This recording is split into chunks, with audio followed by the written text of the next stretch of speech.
ሐዋርያ ሊሆን የተጠራው ኢየሱስ ክርስቶስ ባሪያ ጳውሎስ በነቢያቱ አፍ አስተካክለህ አንብብ፣ አትሩጥ። ሐዋርያ ሊሆን የተጠራ የኢየሱስ ክርስቶስ ባሪያ ነው የሚለው መጽሐፉ። እሺ ቀጥል። እሺ ሐዋርያ ሊሆን የተጠራ የኢየሱስ ክርስቶስ ባሪያ ጳውሎስ በነቢያቱ አፍ በቅዱሳት መጽሐፍት አስቀድሞ ተስፋ ለተሰጠው ለእግዚአብሔር ወንጌል ተለየ። አቁምልኝ። ሐዋርያው ቅዱስ ጳውሎስ ምን ብሎ ይናገራል? ስለ ጥሪው ነው የሚናገረው ሐዋርያው ቅዱስ ጳውሎስ እዚህ የመጽሐፍ ቅዱስ ክፍል ላይ ሐዋርያ ሆኖ የተለየበትን ምክንያት ሲናገር በነቢያቱ በኩል አስቀድሞ ተስፋ ለተሰጠው ለእግዚአብሔር ወንጌል ተለየ ይላል። መጽሐፍ ቅዱስ የወንጌል ባለቤት እግዚአብሔር ነው ብሎ ነው የሚነግረን። ግልጽ ነው። የወንጌሉ ባለቤት እግዚአብሔር ነው። እግዚአብሔር ያልሰጠን ወንጌል አያድነንም። ሰው እንዲድንበት እግዚአብሔር ለሰው የሰጠውና ሐዋርያው ቅዱስ ጳውሎስም የሐዋርያነት ጥሪ ተቀብሎ ለአገልግሎት የተለየው የትኛውንም ሃይማኖት ሊያገለግል ሳይሆን ለእግዚአብሔር ወንጌል ተለየ ነው የሚለው። it is very remarkable።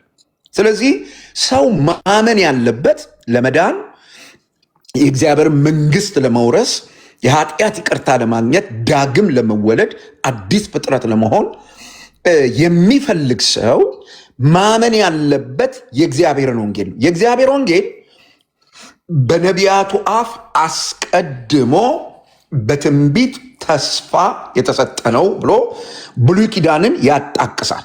ብሉይ ኪዳንን ያጣቅሳል። ቁጥር 2 አንብብ። ይህም ወንጌል በሥጋ ከዳዊት ዘር ስለተወለደ እንደ ቅድስና መንፈስ ግን ከሙታን መነሳት የተነሳ በኃይል የእግዚአብሔር ልጅ ሆኖ ስለተገለጠ ስለ ልጁ ነው። እርሱም ጌታችን ኢየሱስ ክርስቶስ ነው። 4 ነጥብ። ወንጌልን ለወንጌል የተጠራው ሰውዬ የእግዚአብሔርን ወንጌል ዴፊኒሽን ወይም ፍታቴ እንዴት እንዳስቀመጠ ተመልከት። ይህም ወንጌል ነው የሚለው። የት ወንጌል? የእግዚአብሔር ወንጌል። አንድ ጳውሎስ ያገለገለው ወንጌል ዝም ብሎ ከየሰፈሩ የመጣ ወንጌል አይደለም። በሐዋርያዊ ቅብብሎሽ ስለምናምን እኛ ጴንጤቆስጣሎች ወንጌል አማኞች በዚህ ስለምናምን ወንጌልን ሐዋርያው ቅዱስ ጳውሎስ በሰጠው ዴፊኒሽን መሰረት ነው የምንቀበለው። ክሊር ነው እዚህ የተቀመጠው ነገር። ኮንቴክስት እኛ ቅድም ያሉት ሰውዬ አታብኩ ያሉት ሰውዬ መጽሐፍ ቅዱስ በዚህ አግባብ ነው የሚነበበው እና እሳቸው ማብካት ቢያቆሙ ጥሩ ነው። እግረ መንገዱን ይሄንን ሰምተው ይህም ወንጌል ይላል። ይህም ወንጌል በስጋ ከዳዊት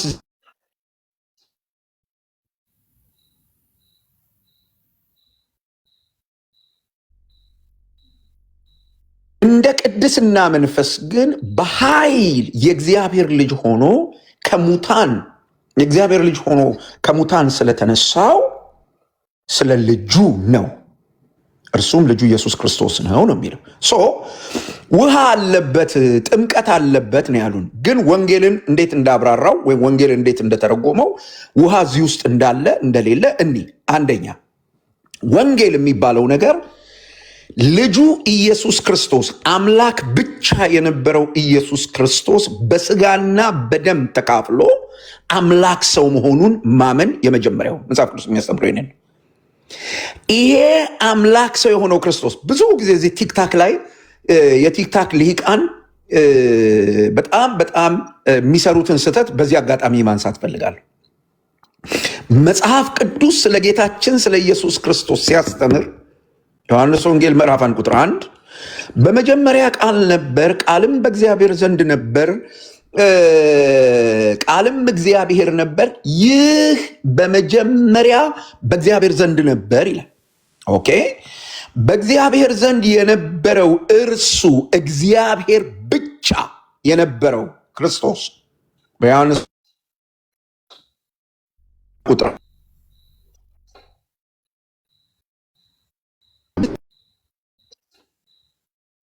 መልክ ሲኖር ሳለ ጌታችን ኢየሱስ ክርስቶስ በመንፈስ ቅዱስ አማካኝነት ከቅድስት ድንግል ማርያም ከመወለዱ በፊት አምላክ ብቻ ነበረ።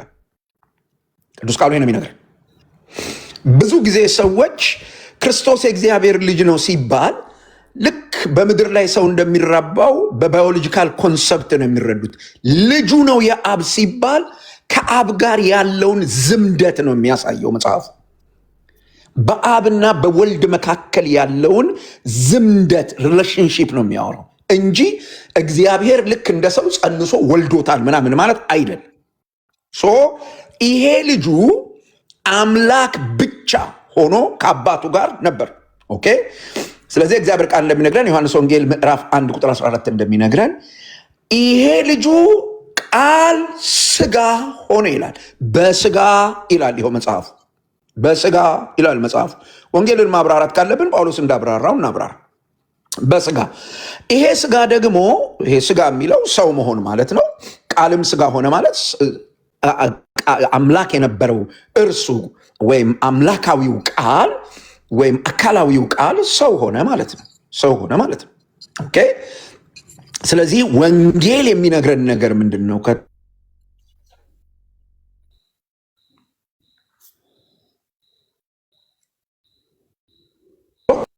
ከቅድስት ድንግል ማርያም በመንፈስ ቅዱስ ተጸንሶ ከተወለደ አንድም ጊዜ ዳይኮቶማይዝ ሊደረግ መጽሐፍ ቅዱስ ዳይኮቶማይዝ አድርጎ አላሳየንም። ነጥሎ እዚህ ጋር ሰው ነበር፣ እዚህ ጋር አምላክ ነበር ብሎ አላሳየንም። ይሄ አምላክ ሰው የሆነው ኢየሱስ ክርስቶስ በዮርዳኖስ ወንዝ ሲጠመቅ መንፈስ ቅዱስ በላዩ አረፈ። ይሄ አምላክ ሰው የሆነው ክርስቶስ በምድረ በዳ በዲያብሎስ ተፈተነ። ይሄ አምላክ ሰው የሆነው ክርስቶስ የሞተ አስነሳ፣ ለምጻም አነጻ፣ የታመመ ፈወሰ፣ አጋንንት አወጣ፣ የእግዚአብሔር መንግሥት ሰበከ። በመጨረሻ አምላክ ሰው የሆነው ክርስቶስ በመስቀል ሞተ። አምላክ ሰው የሆነው ክርስቶስ ተቀበረ። አምላክ ሰው የሆነው ክርስቶስ ተነሳ። መጽሐፍ የሚያወራን ነው። ይሄው አምላክ ሰው የሆነው ክርስቶስ እያዩት ወደ አባቱ ሄደ። መጽሐፉ የሚያወራን ነው። የሚመጣውም ይሆኑ ለዘላለም የሚሆነው አንደኛ ቆሮንቶስ ምዕራፍ 15 የሚነግረን ይህንን ነው። ኦኬ።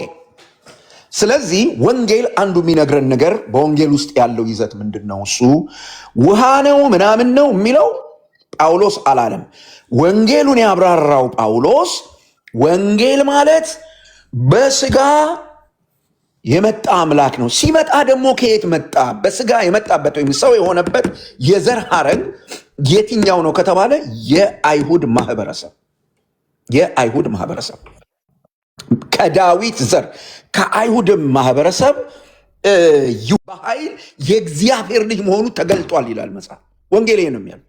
ሰው ምንድን ነው እያወራን ያለው? ወንጌል ሞት ተሸንፏል ነው። በማን? በክርስቶስ። ሁለተኛው ይዘት ይሄ፣ ሁለተኛው ይዘት ይሄ ነው። ሰው እኮ የውሃ ችግር አይደለም ያጋጠመው። ሰው ያጋጠመው በኃጢአት ምክንያት ሞት ነው የሰለጠነበት ለው ላይ እንጂ ሰው የሻወር ችግር አይደለም ያለበት። ችግራችንን ማወቅ ተገቢ ነው። መጽሐፍ ቅዱስ የሚነግረን ይሄንን ነው። ለሌለን በሽታ መድኃኒት አልተሰጠንም፣ እርሱ ህዝቡን ከኃጢአታቸው ያድናቸዋል ነው ተብሎ የተጻፈው። ከኃጢአታችን ሲያድነን በኃጢአት ምክንያት መጥቶብን የነበረውን ሞት አምላክ ሰው የሆነው ክርስቶስ ከሙታን በመነሳት በኃይል የእግዚአብሔር ልጅ መሆኑ ተረጋግጦ ሞት ተሸነፈ። የወንጌል ይዘት ይሄ። እዚህ ውስጥ ጥምቀት የሚል ይዘት የለም። ምንድን ነው ያለው ነገር? ልብ በል። ወንጌልን ስናብራራ አንድ የክርስቶስ አምላክ ሰው መሆን፣ ሁለት የክርስቶስ መሞት፣ ወንጌል የሚባለው ነገር የክርስቶስ መሞት፣ ሶስት የክርስቶስ ትንሣኤ ጋስፕል። ይኸው እዚህ ጳውሎስ የነገረን ሶስቱ ነገሮች ናቸው። አምላክ ሰው ሆነ ክርስቶስ፣ ሞተ ክርስቶስ፣ ከሙታን ተነስቶ የእግዚአብሔር ልጅ መሆኑ በኃይል የተገለጠ። ከዚህ ውጪ ወንጌል ውሃ አለበት፣ ቆርቆሮ አለበት፣ ምናምን አለበት፣ ምናምን አለበት። መጽሐፍ ቅዱስን እንደፈለጋቸው የሚያቦኩ ሰዎች ትንታኔ ነው። ስለዚህ ወንጌሉ ይሄ ነው። የሚያድነው ወንጌል ይሄ ነው። ሐዋርያው ጳውሎስ የሰበከው ወንጌል ይሄ ነው። ይህንን ወንጌል የሚያምን ይድናል፣ የዘላለም ሕይወት አለው። ስለዚህ መጽሐፍ ቅዱስን እንደፈለገን እያቦካን ሌላ ሰው የሚያቦካ ለማስመሰል አታብቁ አንበል ለማለት ነው። እግዜር ይስጥልኝ። ሃሌሉያ። ፓስተር የእግዚአብሔር አምላክ አብስቶ ይባርክ በኢየሱስ አይ ቲንክ ሚኪ ተመልሶላል ብዬ አስባለሁ። ላነሳው ጥያቄ ራሱ ከስር ተመልሶላል። ዳግሻዬ እንኳን ደህና መጣ። እሺ ቪዲዮውን ሰምተዋል ወይስ ላሰማ እንደገና? ዋው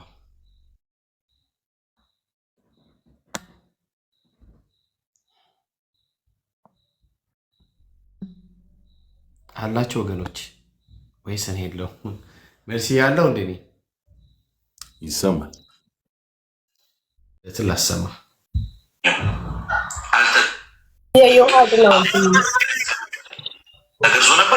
ወይ ምን አልሽኝ? አይ ፓስተር ሲያብራራ የገባ ሰው ሊኖር ስለሚችል ፓስተር ያብራራው ምን ላይ እንደሆነ ከዮሐድ ተነስተ ከዛ ወደ ልደት መሄድ ይሻላል።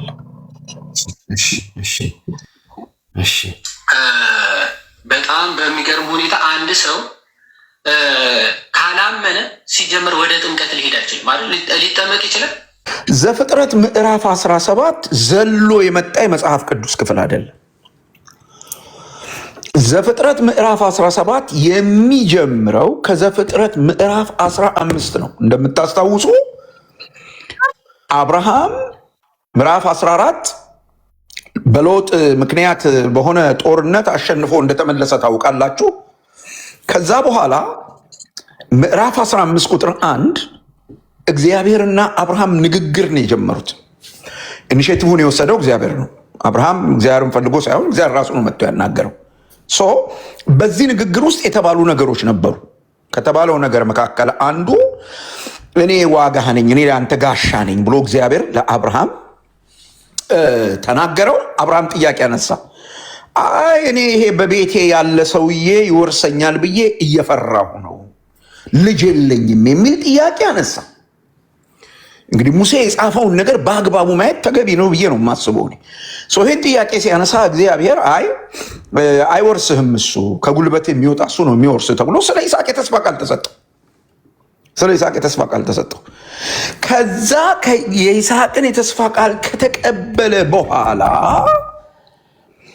እግዚአብሔር ከአብርሃም ጋር ስለዚህ የተስፋ ቃል ኪዳን አደረገ። ዘፍጥረት ምዕራፍ 17 ይሄን ነው የሚያወራው። ግርዘቱ የኪዳን ምልክት ነው። የኪዳን ማህተም ሆኖ ነው የተሰጠው እና እግዚአብሔር ለአብርሃም ያለው ምንድን ነው? በዚህ መሰረት በኪዳን መተሳሰራችን የሚታወቀው በእኔና በአንተ መካከል ያለ ኪዳን፣ አንተ ትገረዛለህ፣ በቤቴ ያለ ሰው ሁሉ ይገረዛል። ከድህነት ጋር ምንም አያገናኘው።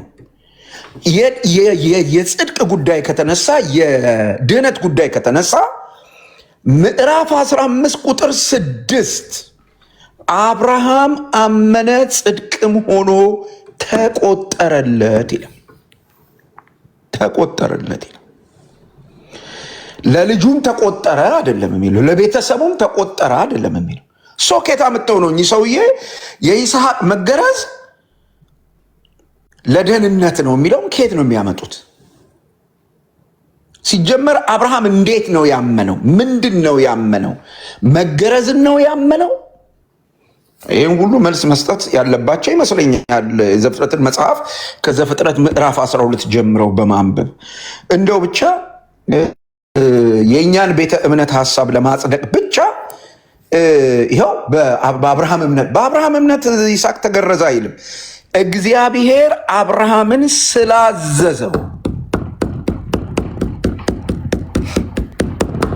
ስላዘዘው ነው የተገረዘው። እና እኔ እንደው ማለት አታብቁ ብለውን ሲያበቁ እሳቸው በጣም ያላቁቱታል። ይሄ ትክክል አይደለም። እሺ እህቶችና ወንድሞች ሀሳብ ይስጡበት።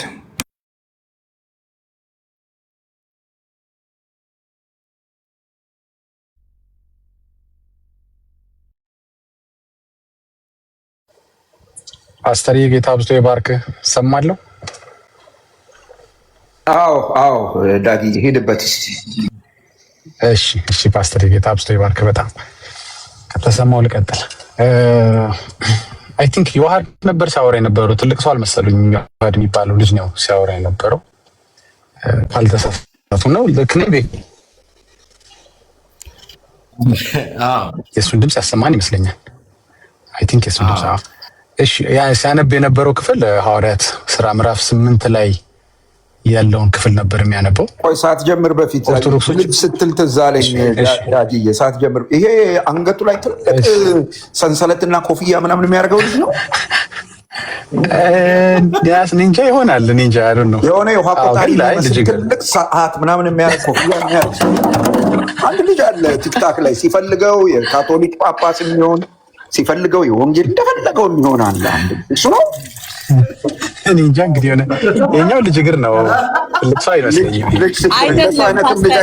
አንተ የምትለው ገብቶኛል። እሱ አይደለም። ኦኬ እሱኛው ልጅ እንዳይሆን። አይ እሱኛው ልጅ አይደለም። እኔ ገብቶኛል። እሺ እሱ አይደለም። እኔ አላወኩትም ፓስተር። ይሄኛው አይ ትልቅ ሰው አይደለም ይሄኛው። እሺ ልቀጥል። ቶሎ የፈጠንኩት ይቅርታ፣ በደንብ ሰላም ያላልኳችሁ ስራ ላይ ስላለሁ ነው። ቶሎ ላውራችሁ ይህን ሀሳብ። ኦርቶዶክሶች በጣም ኢንከሬጅ አደርጋችኋለሁ። ሐዋርያት ሥራ ምዕራፍ 8ን ያነበበ ኦርቶዶክስ ብዙ አይኑን የሚከፍት ነገር ያገኛል ብዬ አስባለሁኝ። ፊልጶስ እንግዲህ ከ7ቱ ዲያቆናት ውስጥ አንዱ የሆነ ወንጌላዊ ነው። ይሄ ወንጌላውያኖች ስራቸው እንግዲህ ወንጌል መመስከር ነው። ወንጌል ይመሰክራል።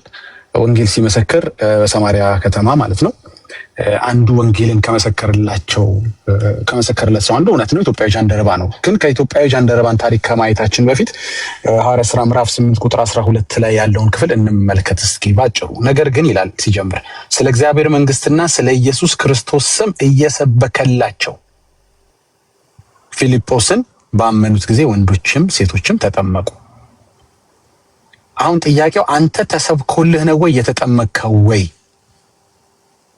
ስለ እግዚአብሔር መንግስትና ስለ ኢየሱስ ክርስቶስ ስም ከተሰበከልህ በኋላ ነው አንተ የተጠመቅከው? ለምንድን ነው አንተ ጋር ሲደርስ የሚቀየረው? አይ አልተሰበከልም እኮ በ40 ቀን ተሰብከልህ የተጠመቅከው። አንተ አልተሰበከልህም። ፊልጶስን ካነሳ ከፍ ብለን እናንሳ፣ ከላይ እንጀምር።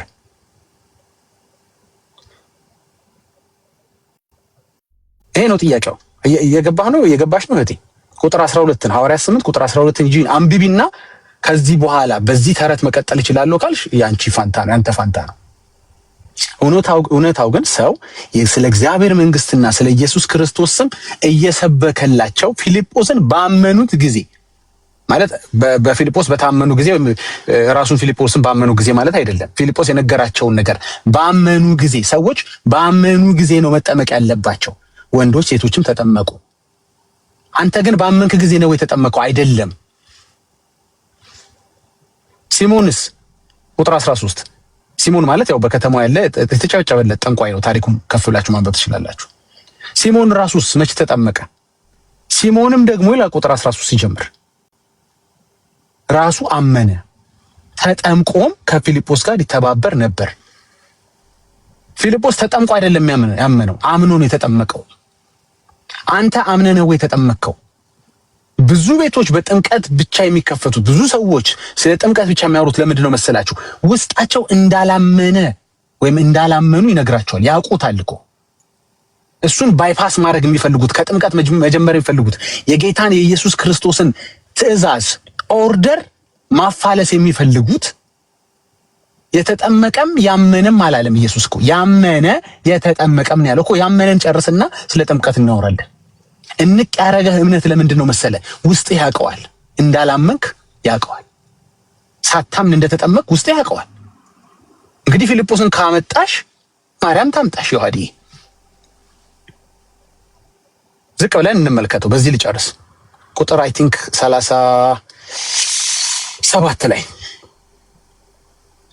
ራሱ ያነበበውን ክፍል ተመልከቱ። እንግዲህ በፍጹም ልብህ ብታምን አለው። ቁጥር 36 ጀምሮ ላንበው ግልጽ እንዲሆንላችሁ። ፊልጶስም አፉን ከፈተ። 35 ከዚህም መጽሐፍ ጀምሮ ስለ ኢየሱስ ወንጌልን ሰበከለት። አዎ ወንጌል ተሰብኮልሃል ወይ ነው። አሁን ይኸውልህ ስለ ፊልጶስ ጥምቀት ከማውራት በፊት አንተ ወንጌል ተሰብኮልሃል ወይ በ40 ቀን? ቁጥር 1 ጥያቄ። በመንገድም ሲሄዱ ወደ ውሃ ደረሱ። ጃንደረባውም እነሆ እንዳልጠመቅ የሚከለክለኝ ምንድን ነው አለው። ጥምቀት የሚከለክል ነገር አለ ማለት ነው። እልሁን ተወው፣ ግድ የለም። እውነታው ይሄ ነው። ጥምቀትን የሚከለክል ነገር አለ። አሁን ያንተ ጥምቀት የተከለከለ ጥምቀት ይባላል። ክልክል ጥምቀት ነው። አንተ ያደረከውን ጥምቀት ክልክል ነው። ለምን አትለኝም? ፊልጶስ ነገረው፣ የሚከለክለው ነገር ነገረው። በፍጹም ልብ ብታምን ተፈቅዷል አለው። ሰው ለመጠመቅ ማመን አለበት። በፍጹም ልቡ ያላመነ ሰው መጠመቅ አይችልም ማለት ነው።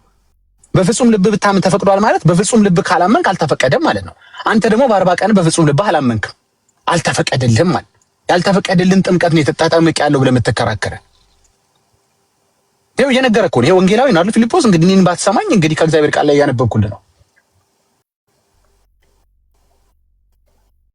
መልሶ ቁጥር 37 ላይ ኢየሱስ ክርስቶስ የእግዚአብሔር ልጅ እንደሆነ አምናለሁ አለ። በ40 ቀን አንተ ብለሃል ወይ? ኢየሱስ ክርስቶስ የእግዚአብሔር ልጅ እንደሆነ አምናለሁ ብለሃል በ40 ቀን? አዎ እንደዚህ ላሉ ነው የተፈቀደው ጥምቀት። በፍጹም ልባቸው ላመኑ ነው የተፈቀደው ጥምቀት።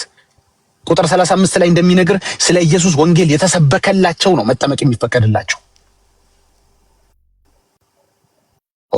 ኢየሱስ ክርስቶስ የእግዚአብሔር ልጅ እንደሆነ አምናለሁ ሲል ወስዶ ምን አደረገው? አጠመቀው። ሰረገላው ይቆም ዘንድ አዘዘ። ፊልጶስና ጃንደረባው ሁለቱም ወደ ውሃ ወረዱ፣ አጠመቀውም። ጥምቀቱ የመጣው ምን ተከትለው ነው? ቁጥር 35 ወንጌል መሰበክ፣ ቁጥር 37 በልብ ማመድ፣ የተሰበከውን ማመድ። እንደገና ደግሞ ልክ ሮሜ 10:10 ላይ እንደሚናገር ደግሞ እግዚአብሔር ከሙታን እንዳስነሳው ኢየሱስም ጌታ እንደሆነ በአፍ መመስከር። ይኸው መሰከረ። ኢየሱስ ክርስቶስ የእግዚአብሔር ልጅ እንደሆነ አምናለሁ አለ። አንተ ይሄን ስቴፕ አድርገሃል ወይ? በ40 ቀን ስትጠመቅ ጭንቅ እኮ ሆነ እኮ። ስለዚህ ምን ማድረግ ነበረብህ? ሐዋርያት ያደረገ እንዳንተ ስታጣ የት ሄድክ? ዘሌዋውያን ላይ ሄድክና ግርዛት በጥምቀት ተተክቷል። የ8 ቀን ግርዛት እንደው የሐሰት ትምህርት እንኳን ስትመሰርት በ8 ቀን ጥምቀት ተካው። ቢያንስ በስልጣን አይደል የምታደርገው? ሐዋርያት ባያደርጉት ጉዳይ አይደለ? እኔ ሐዋርያት ባያደርጉት ምን አገባኝ? በቃ ከየት መጣ ይሄ ትምህርት ስትለው ቤተክርስቲያን በቃ ተክታለች። በምን ስልጣን? ማን ሲያደርግ አይታ? ኢየሱስ ሲያደርግ አይታ? ሐዋርያቶች ሲያደርጉ አይታ? ኢየሱስ የሰጠውን ትእዛዝ ተከትል አይደለም። የሐዋርያት ቅብብሎች ስለሌለህ ነው ሙሴ ቅብብሎች ላይ የምትሄደው፣ አብርሃም ቅብብሎች ላይ የምትሄደው። አዲሱን ኪዳን ምን ነው ፈራኸው አንተ? ለምን ፈራኸው? ጥላው ላይ ብቻ ለምን ትሄዳለህ? ለምንድነው አንድ ሐዋርያ ይሄውን ለምሳሌ እዚህ ጋር እኮ ነገርኩህ እኮ ይሄ ኢቫንጀሊስት ነው አይደል እንዴ? ይሄ ወንጌል ያደረገውን እየነገርኩ ነው። እስኪ ከአዲስ ኪዳን ላይ ግርዛት በጥምቀት ተተክቷል ያለ እከሌን ጥራልኝ እንዴ! የሐሰት ትምህርት እኮ በቁጥር እንኳን አይሄድም እኮ። ስሙን እየጠራ ተጠመቀም ትጠቅሳላችሁ አይደል እንዴ? አንተ ስሙን እየጠራህ ነው ወይ በ40 ቀን የተጠመቀው? መልስልኝ። ችግር የለውም። አንተ ያረከውን ስበከኝ። እኔ እኮ ችግር የለውም። ያረከውን ከሰበከኝ ሜክ ሴንስ ስላለ ይሄ ነገር አትሊስት ኖሮበታል እላለሁ። ስሙት እየጠራ ተጠመቅ ብሎታል። እቺ ጥቅስ በጣም ተጠቅሷታላችሁ። እሺ ጥሩ። እኛ እኮ እግዚአብሔርን ቃል አይደል አላለም እኮ አንተ አርገኸዋል ወይ ነው ጥያቄው። አንተ ስሙን እየጠራ ተጠምቀሃል በ40 ቀን? ስም መጥራት ትችል ነበር? ተው፣ ስም ሌላ ስም ተው፣ ኢየሱስን ተው። ማማ ማለት ትችል ነበር? በልጅነት ወተት ማለት ትችል ነበር? አንተ ስሙን እየጠራ ያልተጠመክ ግለሰብ ነህ ነው የምልህ እኮ። እንደ ኢትዮጵያዊ ጃንደረባ ወንጌል ያልተሰበከልህ በፍጹም ልብ ያላመንክና ኢየሱስ ክርስቶስ የእግዚአብሔር ልጅ እንደሆነ አምናለሁ ያላልክነህ አንተ። የ8 ቀን ግርዛትን በ40 ቀን ያረክነህ ቁጥሩ ራሱ እኮ አልሄዳለህ። ጨነቀህ እኮ ራሱ ቁጥሩ አይሄድም። እንደው ቢያንስ 8 ቀን ግርዛትን ወደ 8 ቀን ጥምቀት ብታረገው አሪፍ ቆንጆ የሆነ እንትን ደለብ ያለ ሐሰት ትምህርት ነው ብዬ ይዝልህ ነበር። ለማምታታትም እኮ ያስኬዳል።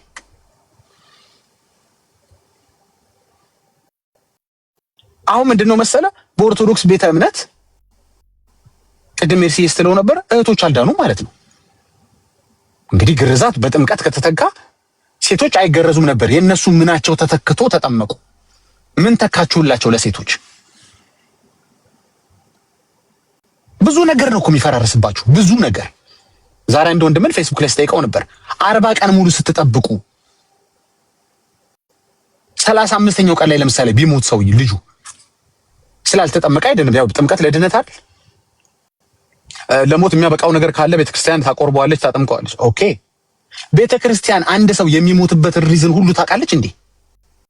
ልጁ ከእናትየው እጅ ላይ ሸርተት ብሎ ሄዶ ክልትውም እንደማይል በምን አወቀች? ትን ብሎት እንደማይሞት በምን አወቀች? ሁሉ በሽታ የሚታወቅ በሽታ ነው እንዴ? ለሞት የሚያበቃው በሽታ ከሆነ ለሞት የማያበቃው ድንገተኛ ነገር ገጥሞት ቢሞትስ ልጁ? 40 ቀን ሙሉ የጠበቀችው ታውቃለች። ቤተክርስቲያን ሆዶ ያውቀዋል። ጭራሽ 80 ቀን ደግሞ ጠብቃለች ለሴቶች ከ2 ወር በላይ ማለት ነው።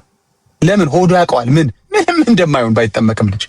ይሄን በመረጃ አሳያለሁ የሚፈልግ ሰው ካለ ብዙ ጊዜ እዚህ ቤት አሳይቼዋለሁ። ባይጠመቅም ይድናል ያለችበት ቤተክርስቲያኒቷን የራሷን መጽሐፍ ከፍቼ አሳያለሁ። ኧረ ባትልስ ይኸው እውነታው እኮ ይሄ ነው እኮ። 40 ቀን ሙሉ ከጠበቅሽ 40 ቀን ሙሉ ሪስክ የወሰድሽበትን ወንጌል ንገሪኝ እስኪ። አይሽ 40 ቀን ሙሉ ያልኮነነው ያልፈረደበት ስርዓት ከ40 ቀን በኋላ ሊፈርድበት ትሪገር አያደርግም። ልክ 40 ቀን ላይ በቃ ከዚህ ሰዓት ጀምሮ ኦፊሻሊ ተጀምሯል፣ አልተጠመቀ ከዚህ በኋላ አይደንም፣ እስከ 40 ቀን እንኳን ችግር የለውም የሚል ነገር የለም። የ8 ቀን ግርዛትን በ40 ቀን በቁጥርም አይገናኝም። አመጣችሁት። እስከ 40 ቀን ያለውን የሚመልስ የለም። ተጠይቀዋል፣ አይታችኋል። ባለፈው አባ ገብረ ኪዳን ሲጠየቁ ምን ይሆናል ሲላቸው ልጁ ምንድን ነው ያለው? እኔ ቪዲዮ ላይ ያላችሁ እኔ ፌስቡክ ቲክቶክ ላይ ያላችሁ ቪዲዮ ቢሞትስ ምን ይገጥመዋል ልጁ ሲላቸው እሱ በእግዚአብሔር ፍትሃዊነት ይዳኛል። የእግዚአብሔር ፍትሃዊነት 40 ቀን ላይ ያቆማል ወይ? ወንጌልን ያልሰሙ ስለኔ ያልተሰበኩ በልባቸው ማመን የማይችሉ ሕፃናት ምን ይገጥማቸዋል ብሎ ያሰበ ምጡቅ ሊቅ አዋቂ ጌታ ሕፃናት ወደ እኔ ይመጡ ዘንድ አትከልክሏቸዋል። አይጋደም አለ። የእነሱን ነገር ተውት ለኔ። አይኖ ወንጌል ሊሰበከው አይችልም። አይኖ እንዴ ምን እያልክ ነው? ያመነ ተጠመቀ ትላለህ። እንዴት ያምናል ሕፃን ስት ብለህ ልትጠይቀው ስትል ኢትስ ኦኬ እኔ አይደለሁም ካልኩት እኮ ማቴዎስ 19:14 ላይ ሕፃናት ወደ እኔ ይመጡ ዘንድ አትከልክሏቸው። ጥምቀት ምናምን አትከልክላቸው። ቁርባን ያልክ አትከልክላቸው። ምክንያቱም እሰጣለሁ ብትል ቁርባንንም አይወስድልም። ያው ለጠፈላሉ ፌስቡክ ላይ ሰሞኑን ቆንጆ አድርጌ እዛ ጋር ይዣቸዋለሁ። እንካ ቁርባን ብለህ ልታቆርበው ስትል የኦርቶዶክስ ልጅ የቆረበ ልጅ አንድ ልጅ ካለ እስኪ ይግባና ያናግረኝ። እኔ ቆርቤ ነበር በልጅነት የሚል በ40 ቀኔ ቆርቤ ነበር የሚል የመጀመሪያው ሰው ሆነ ትመዘገባለህ በምድር ላይ የበላ በ40 ቀኑ የበላ ተብለህ ማለት ነው። ከእናታቸው ወተት ውጪ ወደ አፋቸው መግባት የሚችል ነገር አለ? ደሙ ወደ አፋቸው መግባት ይችላል? ስጋ ወደ አፋቸው መግባት ይችላል? አይችልም። ስለዚህ የተከናወነ የነበረው ድራማ ነው። እኔ እንጃ። እኔ እንደዛ ብዬ ቤተክርስቲያኒቷን መሳደብ ስርዓቱን መሳደብ አልፈልግም። ችግር የለም። ማስቆጥቻ አይደለም መስበክ የምፈልገው እናንተን እንዴ። ኪ ፖይንቶች እኮ ነው እየነገርኩ ያሉት። ቆረበ ያሉ ሕፃን ቆርቧል ወይ? መቁረብ ማለት በጣታቸው ደሙን አስነክቶ ከንፈሩን ማስነካት ነው እንዴ? እንደው ጠጣው እንበል ደሙን። እናንተ ቁርባን የምትሉት መጽሐፍ ቅዱስ ቁርባን የሚል ነገር የለውም። እሺ እንደው ለማለት የፈለጋችሁት ገብቶናል። የጌታን ደም ብቻ የወሰደስ ቆረበ ተብሎ ይታሰብለታል እንዴ? በእናንተ ቤተክርስቲያን ስርዓት መሰረት አንድ ሰው ደሙን ብቻ ቢወስድ ቆረበት ይባላል? አይባልም። ስጠይቀው ነበር አንድ ሰው እዚሁ ቤካ ቤት። ደምና ስጋውን መውሰድ አለበት። አንዱን ብቻ መውሰድ አይችልም አይደል እኮ። እናንተ ጋር ያለው ነገር ምንድን ነው? እናንተ በሉት። ድራማ ነው ካላችሁንም እናንተ በሉት፣ እኛ እንላችሁም ችግር የለም። ምን እየተከናወነ ሁሉም ነገር እኮ ነው ፌል ያደረገባችሁ። ተፈጥሮ ከእናንተ ጋር እምቢ አለች። ልጅ በዚህ ሰዓት አልበላም አለ ልጁ። ምን ታደርገዋለህ እንግዲህ? ቆርባሃል እንግዲህ የመንጭቅጭቅ ነው ብለህ ነው? አልገባኝም። አልቆረበም። የኦርቶዶክስ ልጅ ቆርቦም አያውቅም። 40 ቀንና 80 ቀን ላይ ስላለ ነው የማወራው። እኔ በ5 ዓመት በ7 ዓመት ስለቆረባችሁት ሕፃን አይደለም የማወራው። ማኘክ በቻለ ሰዓት ኖ 40 ቀን ላይ ነው እናንተ ባጠመቃችሁ ሰዓት የምታቆርቡት። ስለዚህ ያልተመለሱ ጥያቄዎችን አንዴ ሐዋርያት ምዕራፍ 8 አሁን ከከፈትክል ቪዲዮ በመነሳት በወፍ በረር ብናያቸው አንደኛ ነገር ወንጌል የተሰበከላቸው ናቸው። ኢትዮጵያዊ ጃንደረባ የሚሆን ከላይ ቁጥር 12 ላይ ነው አይደል? ቁጥር 12 ላይም እንደዚህ ይላል፣ ነገር ግን ስለ እግዚአብሔር መንግስትና ስለ ኢየሱስ ክርስቶስም እየሰበከላቸው ፊልጶስን ባመኑት ጊዜ ወንዶችና ሴቶች ተጠመቁ። አንተ ባመንክ ጊዜ ነው የተጠመቀው። ቃል በቃል እኮ ነው። ምንም እኮ ችግር የለው። ምንም ኤክስጄት ጄት ምናምን አውሮፕላን አይደለም። ምንም ጀትም አውሮፕላን በሌለው ይሄው ባጭሩ አንተ ባመንክ ጊዜ ነው የተጠመቀው። ኖ አንተ ላይ ሲደርስ ችግር አለ፣ ይቀየራል። ሲሞን እንኳን ጠንቋዩ ሲያምን የተጠመቀው ከዛው ቁጥር 12 13ም ሲሞንም ደግሞ ራሱ አመነ፣ ተጠምቆም ከፊልጶስ ጋር ይተባበር ነበር። ጉድ ፈላ። እስኪ ደግሞ ዝቅ ብለን ጃንደረባውን እንመልከት። እሱስ መቼ ተጠመቀ? እሱ ደግሞ ወንጌል ሲሰበክልህ ቁጥር 35 ላይ ከዛ ቁጥር 37 ላይ የተሰበከውን ነገር በልቡ አመነ። ከዛ ደግሞ ያመነውን ደግሞ መሰከረ። ልክ ሮሜ 10 ላይ ከሚለው ሐሳብ ጋር የማይጋጭ ማለት ነው። ሰው በልቡ አምኖ ይጸድቃል፣ በአፉ መስክሮ ይድናል። እንደዛ ነው። ስለዚህ ወንጌል ስለማይጋጭ ይኸው ኢየሱስ ክርስቶስ የእግዚአብሔር ልጅ እንደሆነ አምናለሁ አለ። አሁን እንዳልጠመቅ የሚከለክልህ ነገር አሁን የለም። ይሄን ካላደረግ ግን ክልክል ነው። ጥምቀት ክልክል ነው። እነዚህ ነገሮች ካልተሟሉ ያላመነ ሰው ማጥመቅ ክልክል ነው። እኔ አይደለሁም ያልኩት። ይኸው አቆርባለሁ በትል ተፈጥሮ ምሻተልም እኮ አቆርባ ያቅም። አንድ ኦርቶዶክስ ልጅ ቆርባ ያቅም። ስንት ዘመን አታላችሁ። ብዙ ሰው ጠይቆ ስለማያውቅ ተሸውዶ ነበር እስከዛሬ። አሁን ችግር ጣጣ መጣ። እዚህ ጋር ትከራከረኛለህ እንጂ ሄደህ አባቶችም እንደምጠይቃቸው አውቃለሁ። በአክብሮት ደግሞ ጠይቃቸው። አደራ በአክብሮት ሄደህ እስቲ ይሄን ነገር አስረዱኝ በላቸው። እኔ ሄደህ እንድትሳደብ እያሰለጠንኩ አይደለም። ለምን ይሰደባሉ? የገባቸውን እያስተማሩ ነው። የሚፈረድባቸውን ይፈረድባቸዋል፣ የሚሸለሙ ይሸለማሉ። እኔ የሚያገባኝ ነገር የለም። ሄደህ በአክብሮት ግን ህብስቱ አፍ ውስጥ ሳይገባ እንዴት ነው ግን ቆይ ቆረበ ያላችሁኝ? ግማሽ ቆርባ ተው እንጂ። ጨርሻለሁ። በጣም አመሰግናለሁ። ተባረኩላችሁ።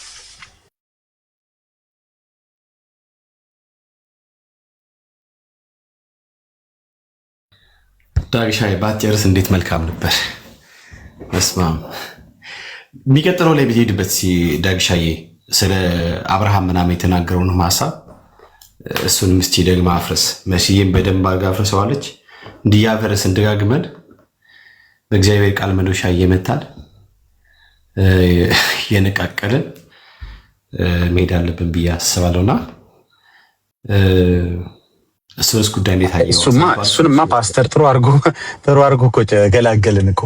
እሱ ሪዋይንድ አድርገው ይስሙት፣ የተቀዳውን ይስሙት።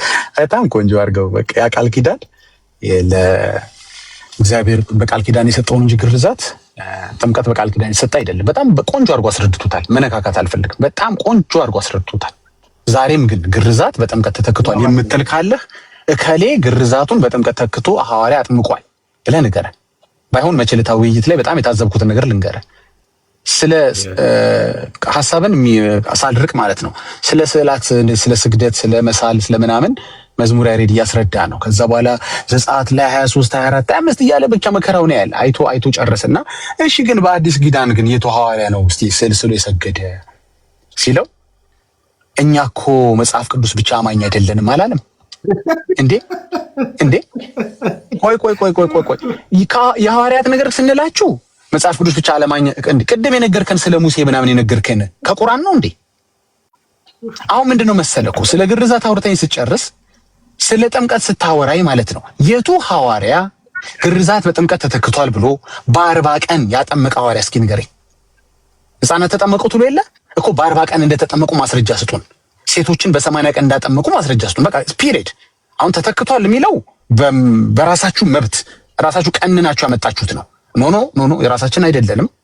ሐዋርያ እከሌን ሲያጠምቅ በ40 ቀን አይደል እንዲያጠመቀው። ሕፃናት ተጠመቁ ትሉ የለ እንዴ እናንተ? በጣም ጥሩ። ሕፃናት ከተጠመቁ በ40 ቀን እንደተጠመቁ አስረዱና በ80 ቀን እንደተጠመቁ አስረዱ። መጀመሪያ ሕፃናት ተጠምቀዋል ወይ? የመጀመሪያው ትልቁ ጥያቄ ነው። ምክንያቱም እዛው ሐዋርያት 2 ላይ ቃሉን የሰሙት ናቸው አይደል? ቃሉን የተቀበሉት ናቸው የተጠመቁት። ለምን አናነበውም?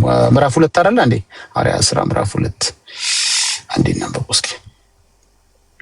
ቅድምም ስለነካው አንተ ጥሩ ነው። እሺ ቁጥር 41 ላይ እንደዚህ ይላል፣ ቃሉንም የተቀበሉ ተጠመቁ፣ በዚያም ቀን 3000 የሚያህል ነፍስ ተጨመሩ።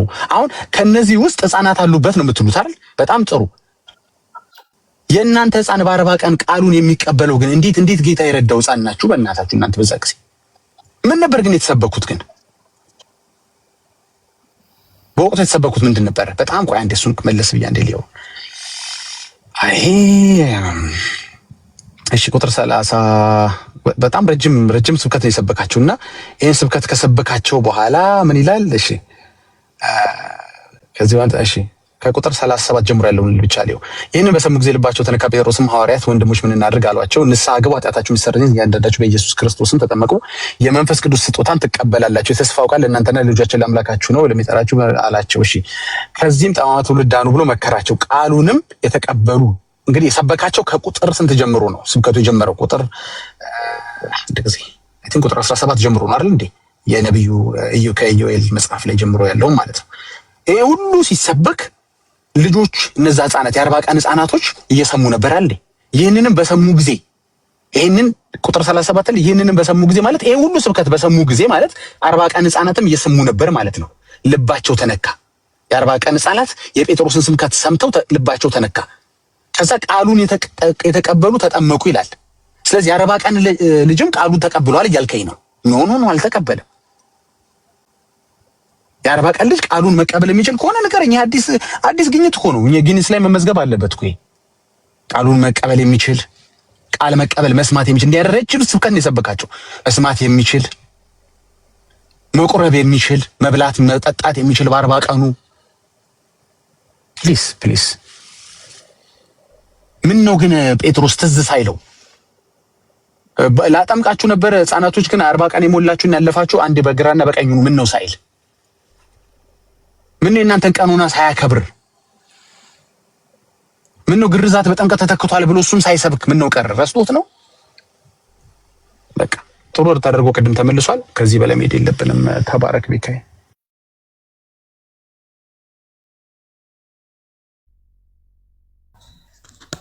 ዳግሻ እግዚአብሔር አምላክ ይባርክ። ያ በጣም ብዙ ነገሮች ማንሳት ይቻላል። በነገራችን ላይ ያ መደጋገም እንዳይሆንብን እንጂ በተለይ ገብተው ምናምን ነገር ቢያወሩ መልካም ነው። አይናው ምንም መልስ የላቸውም፣ መመለስም አይችሉም፣ እንደ እግዚአብሔር ቃል ማውራት አይችሉም። የሚናገሩት ነገር በጠቅላላ አውርደውት ከእግዚአብሔር ጋር ማስታረቅ አይችሉም። ዳስ ዋይ የማይገቡት ግን ደጋግሞ እዚህ ጉዳይ ላይ መግባቱ የተሻለ ነው ብዬ አስባለሁ። እንደውም የምትወዳት እኮ እንትን ነች ዳግሻዬ፣ ስለ ዘሌዋውያን ምዕራፍ 12 ስለሳ ጉዳይ ያነሳው ነገር አለ። ቤተክርስቲያናችን እያለ ማለት ነው ለምሳሌ ጥምቀትን ምናምን እያለ ዘሌዋውያን ምዕራፍ 12ን ኢንካሬጅ አድርጋቸው እንዲያነቡት ኦርቶዶክሳውያኖች ካላችሁ፣ ካቶሊኮች አላውቅም፣ እንደዛ ከሆነ እናንተን ጋር ጀስት አንብቡት፣ ግድ የላችሁ። ዳጊ እንደወደደ አይደለ የሚተረጓጉመው የሚቀያይረው፣ ችግር የለም ሂዱና አንብቡት። በቃ ዝም ብላችሁ በደፈነው ግርዘት ወደ ጥምቀት ተተክቷል ግርዘት ያል ግራጅን እንደ ኢሰፓ ባል እያነሳ ከምታወርድ ሂድን አንብበው፣ ግድ የለም። አሁን እልህ ምናምን መሰዳደብ መጨቃጨቅ አይደለም የሚያዋጣው። ጀስት ሂጂና አንብቡ። እግዚአብሔር ሙሴን እንዲህ ብሎ ተናገረው፣ ለእስራኤል ልጆች እንዲህ ብለህ ንገራቸው። ስርዓቱ ለእስራኤል ልጆች ነው እንዴ? አዎ እንግዲህ አንተ ይሄን ስርዓት የኔ ነው እያልከኝ ነው። እሺ ሴት ብታረግዝ ወንድ ልጅን ብትወልድ 7 ቀን ያህል የረከሰች ናት። እሺ እንደ ሕማሟም መርገም ትረክሳለች። ኦኬ በ8ኛው ቀን ልጁ ከስጋው ሸለፈት ይገረዝ። ግርዛት ወደ ጥምቀት ተተካ። ታዲያ 8 ቀንን ግርዛት ወደ 8 ቀን ጥምቀት ተካዋ ማለት ይሄን ያርቀት ከሄድ ካይቀር መደፈር ማለት ነው። 40 ከየት መጣ? 40 እሷ 7 ቀን ስትወልድ የረከሰችበትና ለመንጻት ደግሞ 30 ስንት ቀን ነው የሚሆነው? 33 ቀን ደግሞ ያው ይላል እኮ እዛው ላይ እኮ ቁጥር 4 ላይ ከደሟ እስክትነጻ 33 ቀን እንድትቀመጥ ይላል። እሷ የነጻችበትና የረከሰችበትን 40 ቀን አምጥተው ግርዘት በጥምቀት ተተካ ትለኛል እንዴ? 40 ቀን እኮ የሷ የሴቷ መንጻትና መርከስ ነው እንጂ የግርዛት አይደለም እኮ። 40 ቁጥሯ የምትገናኘው ከግርዛት ጋር ሳይሆን ስትወልድ ደም ስለሚፈሳት ረከሰች፣ እስክትነጻ 33 ቀን ፈጀባት።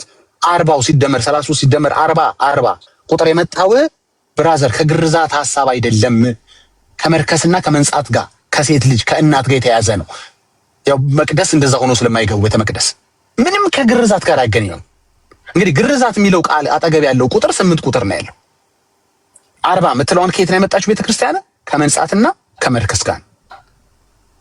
ከግርዛት ጋር የተገናኘው ቁጥር 3 ላይ ያለው 8 ነው፣ 40 አይደለም። አየህ ቤተክርስቲያን አትሊስት እንዲህ አይነት አዲስ ስርዓት ስትፈለስፍ ምንድን ነበር ማድረግ የነበረባት? የ8 ቀኑን ግርዛት በ8 ቀን ጥምቀት ብትል አሪፍ ነበር። እንዲያውም እሱ ይሻላል እኮ ለምን መሰላችሁ? እንደው ሐሰት ትምህርቱ ቀረብ ያለ ይሆን ነበር ለእውነቱ። ምክንያቱም 40 ቀን ሙሉ ሪስክ ከምትወስድ፣ ምክንያቱም በዛ 40 ቀን ውስጥ ቢሞት ልጁ ምንድነው የሚሆነው? ይድናል አይድንም? እሺም መልሱ ይድናል ነው። እንግዲህ እሳቸው እንዳሉት አባ ገብረ ኪዳን እንዳሉት በእግዚአብሔር ፍትሃዊነት ይድናል ነው። ሰው ሳይጠመቅ ይድናል ማለት ነው። ኦኬ ስለዚህ 8 ቀኑ አትሊስት ጠጋት ላይ ያለች ነች ማለት ነው። 8 ቀን ነው ሪስክ የወሰድ ነው፣ 40 ቀን አይደለም። 1 ወር ከ10 ቀን አይደለም ሪስክ የወሰድ ነው ብትል እንኳን ይሻላል። ቀለል ያለ ሐሰተኛ ትምህርት ይሆንልህ ነበር፣ ሐሰተኛ ስርዓት ይሆንልህ ነበር። እሺ ለማንኛውም ግን የግርዘቱ ቁጥር 8 ነው የምልህ። 40 የመጣው ከግርዛት ጋር አይደለም። ግርዛት በጥምቀት ተተካ ሲሉህ ታዲያ 40ዋ ከየት መጣች? ኢቭን 80ም ዘ ሴም ቲንግ ነው። ሴት ልጅ ስትወልድ ያለበት የምትረክስበትና የምትነጻበት እዚሁ ላይ አለ። ቁጥር 5 ላይ ሴት ልጅ ብትወልድ መርገሟም 2 ሳምንት 14 ቀን ማለት ነው። ከዛ ደግሞ ቀሪው 66 ነው የሚሆነው አይደል? ደምሩልኝ 66። አዎ 66 ደግሞ ከረከሰችበት ወይም ከደሟ የምትነጻበት ማለት ነው። ኢቭን 80 ቀን የሴት ግርዛት የተገኘው 2 ሳምንት ወይም 14 ሲደምር 66 ደምረው ነው። ታዲያ እሱ ምን አገናኘው? ግርዛት ወደ ጥምቀት ሲሏችሁ መጀመሪያ ሴት ልጅ አልተገረዘችም፣ የምን ግርዛት ነው የምታወሩት በሏቸው። እሺ ወንዱን ግርዛትን ወደ ጥምቀት ቢያመጡት አትሊስት ቅድም እንዳልኳችሁ የተጻፈ ነገር አለ፣ ግርዛት የሚል ሐሳብ አለ። እዚህ ጋር ሴት ተገረዘች የሚላለን የለም እኮ። ሁሉም ነገር ነው ፌል የሚያደርግባቸው። የሆነ ነገር እንኳን ያዝ ቢያደርግላቸው አሪፍ ነበር። ወይ ቁጥሩ አያ አይደለ 8 ያመጣ ነው ከዚህ ጋር ሄደን 8 ነው ብትለኝ ያስኬድ ነበር። ወይ ቁጥሩ አልሄደልህ፣ ወይ ግርዛቱ አልሄደልህ፣ ወይ ወንዶች ብቻ ነው የሚድኑት በሉን በኦርቶዶክስ። ሴቶችም የሚድኑ ከሆነ መጠመቅ አለባቸው አይደል በኦርቶዶክስ። ለማጥመቅ ደግሞ ከየት አመጣኸው ጥምቀት ስትባል ከግርዛት ተተክቶ ትላቸዋለህ ለሴቶች። ሴቶች ደግሞ የምን ግርዛት ብለው ይጠይቃሉ። እንዴ የተገረዘ ሴት አለ እንዴ? እኛ ምን አገባን? የወንዱን ግርዛት እዛው ወንድ አጥመቅበት እኛ ሲሉሃል ኦርቶዶክስ አይነት ሴቶች። እሺም እግዚአብሔር አይናቸውን ካበራላቸው ዳጊ በጥላቻ የሚያወራ ካልመሰላቸው በስተቀር እኮ በጣም ትክክለኛ ቫሊድ ሆነ እኮ ጥያቄ እኮ ነው። ረከሰችና ነጻችን ደምረህ 40 እና 80 የሚል ቁጥር ከመጣልህ በኋላ ግርዛት አትበለኛ። መርከስና መንጻት ወደ ጥምቀት ተለወጠ ብትለኝ አትሊስት ዲስ ሜክ ሴንስ። ያደረገ ሐዋርያ አለ የለም? ወንጌል ነው አይደለም? አትሊስት ግን ፍልስፍና የሰራው ቀመር ቁጥሩ ሐሳቡ ሄዶልሃል። ፍልስፍና ነው፣ ስቲል ፍልስፍና ነው። አንድም ሐዋርያ ስላላደረገው እኛ እኮ መጽሐፍ ቅዱስ ብቻ አማኝ አይደለንም። ከየት አመጣችሁ ጥምቀተ ሚስጥረ ጥምቀትን ከየት አመጣው? ሚስጥረ ቁርባንን ከየት አመጣው ስንላቸው ሚስጥረ ይላል መጽሐፍ ቅዱስ ላይ። ሚስጥረ ግርዛት እንግዲህ ደግሞ ነገር ትሉኝ ይሆናል አላውቅም። ቆይ ከየት አመጣኸው ሚስጥረ የሚለውን ቃል? 5ቱ አማደ ሚስጥራት ከየት መጡ? ምን መሰል ትምህርቱ እኮ ነው። ትምህርቱ ዋናው እንጂ ቃሉማ ላይኖር ይችላል። እንደሱ ነው እንዴ? ታዲያ እንደሱ አትሉም? እኛም እኮ ብቻ ስንል ትምህርቱን ነው እኮ። እምነት ብቻ ስንል 5 ለ5 ተጋጠምን ማለት ነው። እኛም 5ቱን ሶሎዎች እናንተም 5ቱን አማደ ሚስጥራት እናጋጥማቸው። ከየት አመጣ ስትለኝ ከየት አመጣህ እላለሁ። ብቻውን ቀረች ስትለኝ ሚስጥሩን አቀረች እላለሁ። አንተ ማትችለው ዘመን መጥቶብሃል። አሁን የበራለት እንደዚህ የሚሞግት ትውልድ መጥቶብሃል። 5 ለ5 እናጋጥም ና ገጠሚያቸዋለሁ እኮ እዛ ቤት ገብተን ገጥመናል እኮ በትህትና ምንም ስድብ መናናቅ ሌላ ትርፍ ነገር ውስጥ አንገባ ማለት ነው። 5 ለ5 እናጋጥም። ከየት አመጣ ስል ከየት አመጣ? እኛ እኮ አሉኝ ምን አሉ መሰላችሁ? እናንተ ብቻ የሚለውን ከመጽሐፍ ቅዱስ ላይ ማሳየት አለባችሁ። መጽሐፍ ቅዱስ አማኝ ናችሁና፣ መጽሐፍ ቅዱስ ብቻ አማኝ ናችሁና፣ እኛ ግን አንገደድም። ስለዚህ ዶግማችሁ ከመጽሐፍ ቅዱስ አይደለም ማለት ነው። ሚስጥረ ጥምቀትን ላላሳይ የምችለው እኔ መጽሐፍ ቅዱስ ብቻ አማኝ ስላልሆንኩ ነው ካልከኝ ዶግማዬ ከመጽሐፍ ቅዱስ አይደለም እያልከኝ ነው። ሚስጥረ ጥምቀትን ከመጽሐፍ ቅዱስ የማታሳየኝ ከሆነ ዶግማ ከመጽሐፍ ቅዱስ የመጣ አይደለም ማለት ነው። እሺ የኛን ልክ ነህ ተበልተናል። እሺ እናንተ ንገረኝ። እሺ የኛ ልንገርህ። ቤካ የጻፈውን መጽሐፍ አናነብም ማለታችን ነው? ፓስተር ከሌ የጻፈውን መጽሐፍ አናነብም ማለታችን ነው እንዴ? አባቶች የጻፉትን መጽሐፍ አናነብም ማለታችን ነው? በጉባኤዎች የተደረጉ ስምምነቶችን፣ ንግግሮችን፣ ኮንፌሽኖችን አናነብም ማለታችን ነው? አይ እኛ ሌላ መጽሐፍ አጠገቤ እንዳታደርስ እኔ መጽሐፍ ቅዱስ ብቻ ነው ማነበው ማለታችን ነው? አይደለም። መጽሐፍ ቅዱስ ብቻ ማለት ብዙ ሚሊዮን መጽሐፎችን አምጣ አነባቸዋለሁ፣ ቁርአንን ጨምሬ አነባለሁ። እኔ እኮ የሚገርመኝ እኔ ደግሞ ለየት ያለ ነው። አንተ ቁርአን ራሱ አነባለሁ ካገኘው፣ የቡዳ መጽሐፍ ብታመጣልኝ አነባለሁ ጊዜ ካለ። መጽሐፍ ቅዱስ ብቻ አማኝ ስለሆንኩኝ ግን አመጣውና ያንን መጽሐፍ የበላይ በሆነው መጽሐፍ ቅዱስ እመዝነዋለሁ። ወይ ቀሎ ይገኛል፣ ወይ እንደ እግዚአብሔር ቃል ሲያወራ አገኘዋለሁ፣ ወይ ቀሎ ይገኛል፣ ወይ ውሸት ሲያወራ አገኘዋለሁ፣ ወይ እንደ እግዚአብሔር ቃል ሲያወራ አገኘዋለሁ። መጽሐፍ ቅዱስ ብቻ ማለት ከመጽሐፍ ቅዱስ ውጭ አናነብም ማለት አይደለም። ስለዚህ እኛም ብቻ የሚለው ቃል እኛም ትምህርቱ አለ፣ እምነት ብቻ የሚል ትምህርት አለ ማለታችሁ። እናንተ ሚስጥረ ጥምቀት ስትሉ ትምህርቱ አለ ማለታችሁ ነው እንጂ ሚስጥረ የሚል ቃል አለ እንዴ መጽሐፍ ቅዱስ ላይ? የለም እኮ። አቻ የሆነ ሙግት እገጥማለሁ ነው የምልህ። አንተም ለአምስቱ ቃል በቃል ካላመጣህልኝ እኔም ለአምስቱ ቃል በቃል እንዳመጣ አልገደድም። አንተም ለአምስቱ የምትሰጠኝ ሪዝን ትምህርቱ እኮ ነው ስትለኝ እኔም ትምህርቱ እኮ ነው እልሃለሁ። ብቻ ብቻዋን ቀረች ስትለኝ ሚስጥር ሚስጥር ሆኖ ቀረ እልሃለሁ።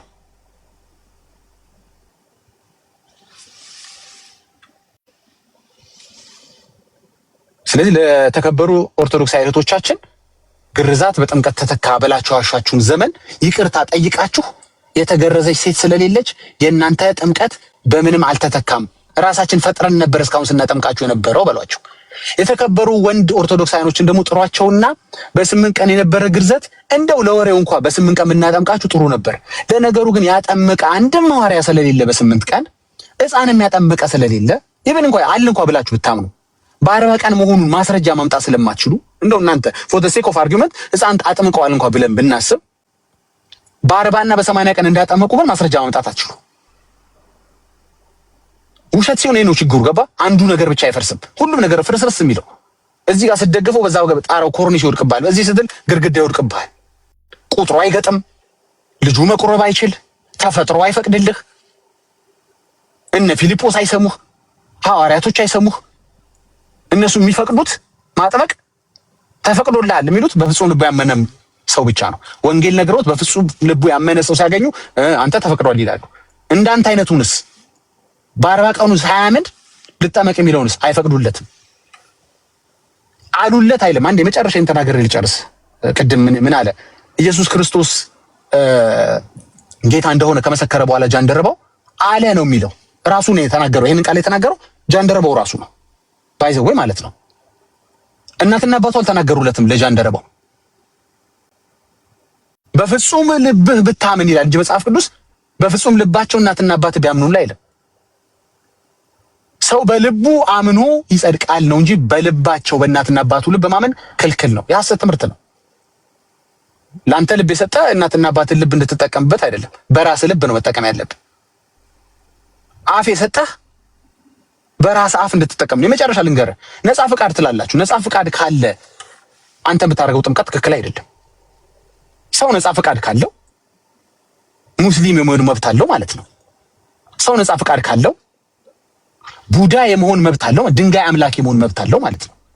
እንዴት እግዚአብሔር የሰጠውን መብት ገፈህ ሳታስፈቅደው ሳያምንበት አንተ የገባህ ወንጌል እሱ ሳይገባው፣ ለነገሩ አንተ ራሱ ገብቷል ወይ ነው ወስደህ እንዴት ውስጥ ከተዋል? ይሄ እኮ አምባገነንነት ነው። የነፃ ፈቃድ እግዚአብሔር የሰጠው ነፃ ፈቃድ በጉልበት ስለምታበላው፣ ስለምታጠጣው፣ ስለምታስተዳድረው፣ ማረፊያ ቤት ስለምሰጠው፣ ልብስ ስለምሰጠው ብቻ ኖ። ልጅህ በሚሄድበት መንገድ ምራው ነው ቃሉ የሚለው። በሄድክበት መንገድ ምራው አይደለም የሚለው። ሰማይ በሚሄድበት ሆስፒታል ወስደህ ታሳክመዋለህ እንጂ መርፌ አትወጋለትም። በቃ እሱ የሱ ድርሻ ነው። ፈቃዱን አትንካ። አንድ ላርግም ብትል አትችልም። ምግብ ተሰጠኸው ማለት ምግብ ትውጥለታለህ ማለት አይደለም። አይ ውሳኔው የሱ ነው። አንተ እየወሰንክ አታጠምቀውም። ነፃ ፈቃዱን መጣ እንዴ? ካልፈለገስ እንዴ ጴንጤ መሆን ካልፈለገስ እንዴ ኦርቶዶክስ መሆን ካልፈለገስ ያስበው ዘመንን ሙሉ ወንጌል ተሰብከዋለህ ልጅ ነው። አሁን እንደዛ ነው ማድረገው፣ ሰብከዋለሁ። መጨረሻ ላይ ግን እኔ ምንም ይሄ ወንጌል ሰብከኝ ወንጌል አልጣመኝም፣ ፕላስ ካንተ ህይወት ጋርም አይሄድም። ምንም ወድቀህ ሲያነሳ አላየውም ጌታ፣ ተርበህ ሲያበላ ሲደግፍ አንተም እንደዛው የተራቡ ስታበላ አላየውም። ምንም ህይወት አይማርክም ካለ ወንጌልን አይቀበለኝ። አይ መብት ሊሰጠው ይገባል። የሰማው ወንጌል ከነገሩት ጋር ማች ካረገለት ኢየሱስ ከሚባለው በምድር ላይ በስጋ ከተመላለሰው አምላኩ ጋር ማች ካረገለት ይሄን ይቀበላል። ቤዛነቱ ከገባው አፈና ይቅር ነው እያልኩ ያለነው እኛ። አምባገነንነት ይቅር ነው ያለው። ምራው፣ በሚሄድበት መንገድ ምራው፣ በሄድክበት መንገድ ግን አትምራው። በግድ ጴንጤውን ብላ አንገቱን ማነቅ አትችልም። ምራው። አንተ እውነተኛ ወንጌል ከሰበከው አይቴሉ መጨረሻ ላይ ክርስቲያን ይሆናል ልጁ። ዳትስ ኢት። አንቀ ክርስቲያን ልታደርገው አትችልም። አንቀ ሙስሊም አታርገው። በእርግጥ ሙስሊምን እስልምና እንኳን በማነቅ ነው የምትሆነው። ወደ ይቅርታ ይኛውን የመጨረሻውን ይቅር በሉ። አንቀማ ሙስሊም ነው የምታረገው። ኦርቶዶክስም አንቀ ነው የምታረገው። ወዶ ሳይሆን በግዱ ይሆናታል። መቼ አስፈቀድከው ስትከት? እስልምናም እንደዛው ነው። ፈቀቅ አይላትም። ፈቀቅ አርዶ ነው የሚጠልልህ። አይ ክርስትና ውበት ያለው ግን እዚህ ላይ ነው። እግዚአብሔር የሰጠንን ነፃ ፈቃድ እኛም ከሰዎች አንከለክልም፣ እኛም ከልጆቻችን ላይ አንከለክልም። በሚሄዱበት መንገድ እንመራቸዋለን፣ ወንጌል እንሰብካቸዋለን። በመጨረሻ የሚወስኑትን ነገር አብረን እናያለን። ጌታን ይቀበለው ላይ ይቀበሉ፣ እኛም እናውቀው ነገር የለም። የእኛ ስራ ምንድነው? ኖሪሽ ማድረግ፣ መጸለይ፣ በመንፈሳዊም በስጋዊም ነገር መመገብ። ይሄ ነው ሐዋርያቶች ያስተማሩ። ስለዚህ አትሊስት አሁን ከተሰበከው ቪዲዮ ላይ እንደሰማነው አትሊስት የፊልጶስን ፈለግ ተከተሉ። ወንጌል ሰብካችሁ አጥምቁ። በፍጹም ልባቸው እንዳመኑ ካረጋገጣችሁ በኋላ አጥምቁ። ልክ ባለፈው ማርያምን ስሟት እንዳልኳችሁ ማለት ነው። ማርያምን ስሟት። እውነቴን ነው የምላችሁ። በጣም እኔ ምርጥ ሞዴል፣ እኔ እንደ ቅድስት ድንግል ማርያም እንደ ብጽዕቷ እንደተወደደችው እናታችን መቼም እኔ በምድር ላይ በእውነት እንደሱ አይነት ምርጥ ሞዴል አላየሁም። ወይም አንዷ ሞዴል ነች፣ አንዷ ምርጥ ሞዴል ነች። በእርግጥ ብዙ ሞዴሎች አሉ ሊሆኑ የሚችሉ። በጣም የተወደደች ሞዴል ነች። በጣም መልአክ ሲገለጥላት ወይ መልአክ ብላ ማትሰግድ። ለመልአክ እኔ የማልሰግደው አንዱ ምክንያቴ ማርያም ስላልሰገደች ነው። ዮሐንስ እኮ ሰግዷል። እኔ ግድ የለም የማርያም ይሻለኛል ለመሰለ እንዴ። አንተ ቤት ከፍጡር በላይ ነች ስላት የለ እኔ ባልላትም። ታዲያ ከፍጡር በላይ ከፈጣሪ በታች ከሆነች እሷን ነው መስማት ዮሐንስን ከመስማት። ቢያንስ አንተ እንደዛ ነው የምታምነው። ስለዚህ ዮሐንስን እንደ ሪፈረንስ አትጥቀሰኝ። ኢያሱ አትበለኝ፣ ሙሴ አትበለኝ፣ ሎጥ አትበለኝ። ወይ ከነዚህ ሁሉ አንተ ቤት ነው ማውራ፣ እኔ ጋር አይደለም። እኔ ጋር ሁሉም ሰው እኩል ነው። አንተ ቤት ግን እኮ ከነዚህ ሁሉ ከኢያሱም ከአብርሃምም ከምናምን እኮ ማርያም ትበልጣለች። ታዲያ የማርያም ፈለግ ነው መተከተል ያለብህ። ማርያም ምን አደረገች ነው? ገብርኤል ሲገለጥላት አልሰገደችም። ዘመረችለት አልዘመረችለትም። ምንድነው ማርያም ያለችው? ምንድን ነበር ህይወቷ? ምን አይነት እምነት ነበራት? የተነገራትን ቃል ቆይ እንደዚህ ሊሆን አይችልም እያለች የምትጠራጠር በጣም ጠርጣራ ሴት አይደለችም። አማኝ ነች። በቃ ተከተለ። እሷም ልክ እንደሷ እሷም እሱ የሚላችሁን ስሙ ብላለች። እኔ እሷ ያለችውን ነው የምሰማት። ልጄን ስሙት ስትል እሺ ማርያምዬ ነው የምላት። አልሰማም ልጅሽን አላት። ምርጥ እናት ነች። ምርጥ ምሳሌ። ምንም እንግዲህ በተለይ አንተ ቤት አንተ አያምርብህም። እኔ እንኳን ብዙ ሰው ማርያም ሰው ነች ብዬ ስለማምን ማለት ነው። አንተ ቤት ሰው እንዳልሆነች መጽሐፍ አሳያለሁ አይደለችም ይላል። እንደውም ሰው ናት ማለት የማይሰራ ኃጢአት ነው ይላል። እኔ ግን ሰው ናት በጣም የተወደደች እናት ናት ብዬ ስለማምር ጥሩ ሞዴል አድርጌ ከብዙ ሞዴሎች መካከል አንዷን አድርጌ አስቀምጣታለሁ። እቀበላ በጣም ያደረገችው ነገር የምንም የማይስማማኝ ይሄ ከዚህ ነገሯ ውጪ የምለው ነገር የሌለ ማለት አንዷ ማርያም ናት። በጣም ነው የምትመችኝ። በጣም ምርጥ ሞዴል። ልክ ቅድም እንደነገርኩ ፊልጶስ እንደሚመች ማለት ነው። ሐዋርያቶች እንደሚመቹ ማለት ነው። አንተም እንደዛው ኮንክ። በቃ አይደለም ላላየኸው ገብርኤል ስለህ አይደለም እኮ ለተገለጠ እንዲህ በአይን በብረቱ ብታየው ራሱ አትስገድለት። ከማርያም ተምረህ ዘካርያስ ምናምን ቆርኔሌዎስ ብለህማ አትሰማቸውም። እነሱም አልሰገዱም። ለነገሩ ተገልጦላቸው መልአክ እነሱ ስለማሰማቸው እኔ አንተ ከፍጡር በላይ የምትላትን ግን ከፍጡር በላይ ያልሆነችው አንተ ቤት በጣም በህሊናህ ከሰውነት ውጭ ያረርካትን ግን ያችን የተከበረች የተወደደች እናትን ግን ምሳሌ አድርጌ ሰጥቻለሁ። ይኸው አትሊስት እሷ የምትለውን አድርግ። how hard is that? እንደው ማርያምንም ያለ መስማት እንትን ውስጥ ገባችሁ እንዴ? እንዴን ያልተጨቃከናችሁ ጭራሽ ብላችሁ መጨረሻ ላይ እንዴ ሐዋርያትን ባትሰሙ አትሊስት ከሐዋርያት ጋር የምትጸልይ በጣም የተወደደች እናትን እሷን እንኳን ቢያንስ ስሟት። ድገመው አላለም አይደል ጴጥሮስ ሲሰገድለት? ኦፍ ኮርስ። ኧረ ድገመው እንዴ የማይገባኝ እኔ ሁላ ወንጌል ያገለግልኩ አላለም ጴጥሮስ። ማርያምን ከሰማው በኋላ ጴጥሮስን ስማው እንዴ እኔ እኮ ሰው ነኝ፣ እኔም እኮ እንዳንተ ሰው ነኝ አለ ጴጥሮስ። እንግዲህ መርጠህ ከሐዋርያም አለልህ ይኸው መልስ ሰተናል፣ ከማርያምም ሰተናል። ነፍሷ እግዚአብሔርን የሚባርክ ማርያም ለኔ በጣም ምርጥ ምሳሌ ነች። እኔ ነፍሴ፣ አንደበቴ፣ ምላሴ፣ ጉልበቴ እግዚአብሔርን የሚባርከው ከማርያም ተምሬ ለኔስ የሚል ሲመጣ አምሶሪ ነው የምለው። ጉልበት ሁሉ ምላስ ሁሉ ለእግዚአብሔር ይባርክ፣ ምላስ ሁሉ እግዚአብሔርን ያመስግን ሲል ባለፈው ጽፌላችኋለሁ። ፌስቡክ ላይ ሄዳችሁ ቼክ አድርጉት። ጉልበት ሁሉን ያለው አንዳንዱ ጉልበት አላለም። ቆይ ሁሉም ጉልበት ለእግዚአብሔር ከተንበረከከ፣ ሁሉም ምላስ የእግዚአብሔርን ማዳን ከተናገረ ወይም እግዚአብሔርን ካመሰገነ እናንተ ትርፍ ምላስና ትርፍ ጉልበት አላችሁ እንዴ ሌላ የምትሰግዱት? አንዳንዱ ጉልበት የክብር ለእነንትና የአምልኮ ለእነንትና ማን ከፈላለ ጉልበት ሁሉ ነው ያለው። ቃል ሁሉ ጉልበት ሁሉም ጉልበት ለእግዚአብሔር ይንበርከክ። መሸንሸን አይቻልም። መሸንሸን አይቻልም። ሮሜ 14 ላይ ነው አይደል? ሮሜ 11 ላይ ጉልበት ሁሉ ለኔ ይንበረከካል፣ መላስ ሁሉ እግዚአብሔርን ያመሰግናል። ለዚህ ነው ጴንጤ ያለው ጉልበቱ በጠቅላላ የጴንጤ ጉልበት በጠቅላላ በእግዚአብሔር ፊት ነው ሸብረክ የሚለው።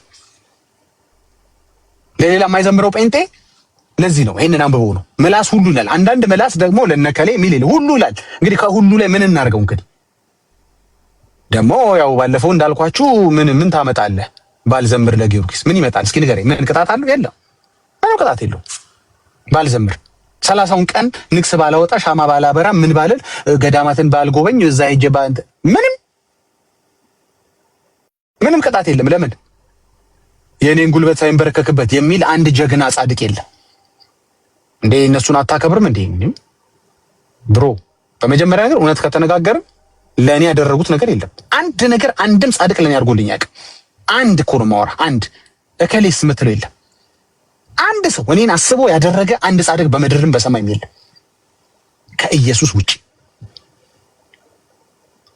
እንዴት ዲስሪስፔክት አላረኳቸውም።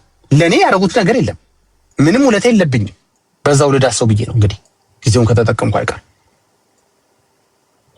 አንድ እኮ ነው የምልህ። አንድ ጻድቁ ከሌ የምትላቸው ለኔም ላንተም ያደረጉት ነገር የለም። ለወንጌል ያው ያደረጉ ሊኖሩ ይችላሉ። እኔ እንጃ። እሱ መመርመር አለብን። ድርሳናቸውን ገድላቸውን መፈተሽ እንደ እግዚአብሔር ቃል አለብን። እውነተኛ ምስክርነቶችን ማየት አለብን። እሱ ላይ ዛሬ አልገባበትም። ግን ለወንጌል እንደዚህ ብለው ተቆርጠው እግራቸው፣ እጃቸው፣ አይናቸው ምናምን ያልከኝ እኮ ለወንጌል ነው። እኔ ከወንጌል አይደለሁም ባይዘዌ። ወይኔ እኔ ባይዘዌ እኔ ወንጌል አይደለሁም። አንተም አይደለህም እኮ ባይዘዌ። ስለዚህ ለአንተም ለኔም አይደለም ያደረጉት ማለት ነው እኮ። ለእግዚአብሔር ካደረጉት እዛው እግዚአብሔር ይክፈላቸዋ። እኔ ምን ቤት ነኝ ለእግዚአብሔር መንበረከክለት?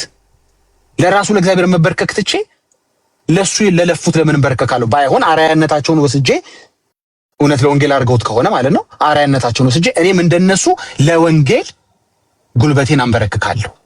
ምክንያቱም ወንጌል ኢየሱስ ነው ይላል እግዚአብሔር ቃል ሲናገር። ምንም ውለታ የጻድቅ ውለታ የለብም። አንተ የጻድቁ ከሌ ጻድቁ ምናምን የአንዱም ጻድቅ ውለታ የለብም። አንዱም ጻድቅ ላንተ አልሞተልህም። ተቆራርጦ ሊሆን ይችላል ሰውነቱ፣ ግን ላንተ አልተቆራረጠም። ለወንጌል የተቆራረጠው እሱን ደግሞ ያው ሲገረፉ ያወራሉ አይደለም መቼም ጻድቅ ስለሆኑ ያው ይጣራል ልበል። ዝም ብዬ ቃላቶቼን ንምረጥና የእውነት ለወንጌል ነው ያደረጉት አላደረጉትም፣ እሱን እግዚአብሔር ይከፍላቸዋል። ለእኔ ግን ያደረጉት የለም። ለዳጊ ሚል ያደረገ ኢየሱስ ብቻ ነው። ለዓለም ብሎ ዓለም ሲል ምንድን ነው? ለሰው ልጆች ሁሉ ማለት ነው። አስቦ ክብሩን ጥሎ በደንብ አስቦበት በደንብ ፕሮግራም አድርጎ አውጥቶ ከድንግል ሊወለድ ብሎ ብዙ ዋጋን ከበረት ጀምሮ ሊከፍልልኝ ብሎ በበረት ከመወለድ ከመዋረድ ጀምሮ እስከ መጨረሻው የመስቀል ጣር ድረስ ውለታ ያለብኝ የኢየሱስ ብቻ ነው። እኔ አስቡ ፕሮግራም አድርጎ አንተም እንደዛው ማለት ትችላለህ፣ መብት ነው። አንተም እኔን ማለት ትችላለህ። ሌላ ጻድቅ ግን ማስገባታች አንድ ጻድቅ የሞተልኝ ብሮ አትልፋ። ከርዕሳችን በጣም እንዳደርግል ልንገርህ። ጥሩ ምሳሌ ይኸው ፊልጶስ ዛሬ ራስ ወንድም ስላነሳው፣ በሰሞኑ ርዕሶች ከፈለክ ደግሞ ጥሩ ምሳሌ ማርያም፣ በመጨረሻ ደግሞ ስለ ቁርባን ከሆነ ደግሞ ለምንድን ነው ያልበላውን በላ ስትሉን ልጆቻችን የነበረው ቆርባል በቃ ወሰዳችሁ ልጆቻችንን ብላችሁ አፋቸውን በጨርቅ ሸፍነን ልጆቻችን ስንወስድ ለምንድን ነው የሸወዳችሁን ብላችሁ መጠየቅ ትችላላችሁ። ሄዳችሁ በአክብሮት ሂዱና ተከበሩ ካህናት እናንተ ጋር እንዳሉ አውቃለሁኝ። በኮቴሽን ማለት ነው በትምህርተ ጥቅስ የተወደዱ ፓትርያርክ እናት አባቶች ሂዱና ጠይቁ። እንግዲህ ከዛም ይነግሯችሁን በልቷል ምን አገባ ካሏችሁ እንግዲህ ያው እዛው ጨርሱ። አመሰግናለሁ። ቴንክ ዩ ዳግሻ የእግዚአብሔር አምላክ አብ ወይኔ ኤርሚ ገብቷል። ኤርሚዬን አላየሁትም። አላየሁም እንዴ ወንድምነት አላይ እኔ እኮ በብሉቱዝ ነው የማወራው። እና በእናታችሁ አንዳንዴ አስቆሙኝ በጌታ ኤርሚ ግትስዬ ወይ ተቃጠልኩ እኮ ዘንድሮ በእናት ክብር ለኢየሱስ። ተባረኩ ወገኖች። ያ ወንድምነት እንኳን ደህና መጣ ዳጊ። እኔ በብሉቱዝ ምናምን እያወራ እንደሆነ እኔ ማስቤያለሁ። እንደዛ ገምቻለሁ። እና የሚገርም ሀሳብ ነው ያነሳው። በጠቅላላ የነካካቸው ነገሮች ሁሉ ጸጋ ያዛለሁ። ወንድምነት በአዲስ ኃይል ነው የመጣው። በአዲስ አቅም ነው የመጣው እና ጌታ ክብር የሰዳኝ ሻዬ ብዙ ስራ ይጠበቅብናል። ያ ወንድምነት አለ አባኮ ሰሞኑን በጣም ኦቨር ቢዚ እንደሆን ከቀለ ሮሜ አንዴ ምዕራፍ 1 ቁጥር 3 እንደዚህ ይላል። ይህም ወንጌል በስጋ ከዳዊት ዘር ስለተወለደ እንደ ቅድስና መንፈስ ግን ከሙታን መነሳት የተነሳ በኃይል የእግዚአብሔር ልጅ ሆኖ ስለተገለጠ ስለ ልጁ ነው። ወንጌል ስለ ልጁ ነው። ወንጌል ስንል ኢየሱስ ማለታችን ነው። ስለዚህ ለኔ ነው ጻድቁ ከሌ ተቆረጠ የምትለኝ አንተ ውሸታም ነህ። እውነት ተቆርጠው ከሆነ ማለት ነው።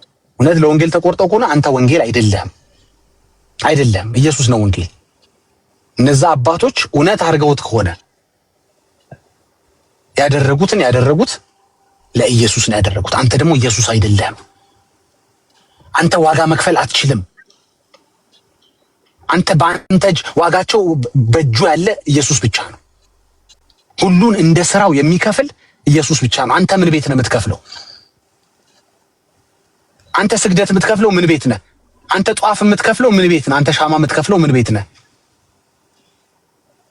ምን ኢየሱስ ነኝ እያልክ ነው? እንዳልገባኝም አሁንማ በፍራት ጀምርኩ እኮ። ወንጌል ነኝ እያልክ ነው? ማን ጠራ አንተን? ማን አንተን ከፋይ ያደረገ? ከፋይ ኢየሱስ ነው። ዳርያስ አለርም እኮ ነው። ዳርያስ ደግሞ እኮ እንደ እውነታው ከሆነ እንደ ዘፍጥረት 23 ከሆነ እኮ መሬት ከሰጡ በኋላ ለአብርሃም ቴንኪዩ ብሎ ሰገደ። አይ ቴንኪዩ አይደለም የክብር ነው የጸጋ ነው አልከኝ። እሺ እንደፈለክ እሱን በኋላ እናወራለን። ስለ ስግደት ስናወራ ለጊዜው እንደፈለክ ብለህ ጥራው። እኔ በአይሁዶች ባህል በኢትዮጵያኖችም ባህል መቼም ሲሰጠው ጎንበስ ብሎ የማያመሰገን የለም። የክብር ነው ካልከኝ ጥሩ፣ የጸጋ ነው ካልከኝ ጥሩ። እኔ የምልህ ግን አንተ እኮ ሰተህም ትሰግዳለህ። ግራ የገባው እኮ ነው። አንተ ሰተህ መሬት ሰተህ እንዴት ትሰግዳለህ? ከሰጠህ እነሱ ይስገዱልህ እኮ። የአብርሃምን ታሪክ ካነሳው ጻድቁ አብርሃም ሰገደ አይደል? አንተ ቤት ያሉ ጻድቆች ለአንተ ለምንድን ነው የማይሰግዱት ታዲያ? እንደሱ ከሆነ ይስገዱልህ። አንተ ስጣቸው ሻማ፣ እነሱ ለአንተ ይስገዱልህ።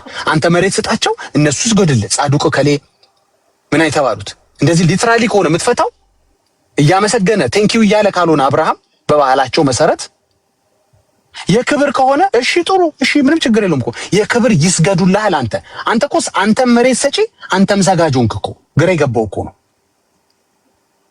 እቺን ሳልነካት ማለት ስለማልፈልግ ነው። አያገባህም ነው የምልህ እኮ አንተ አያገባህም ነው የምልህ።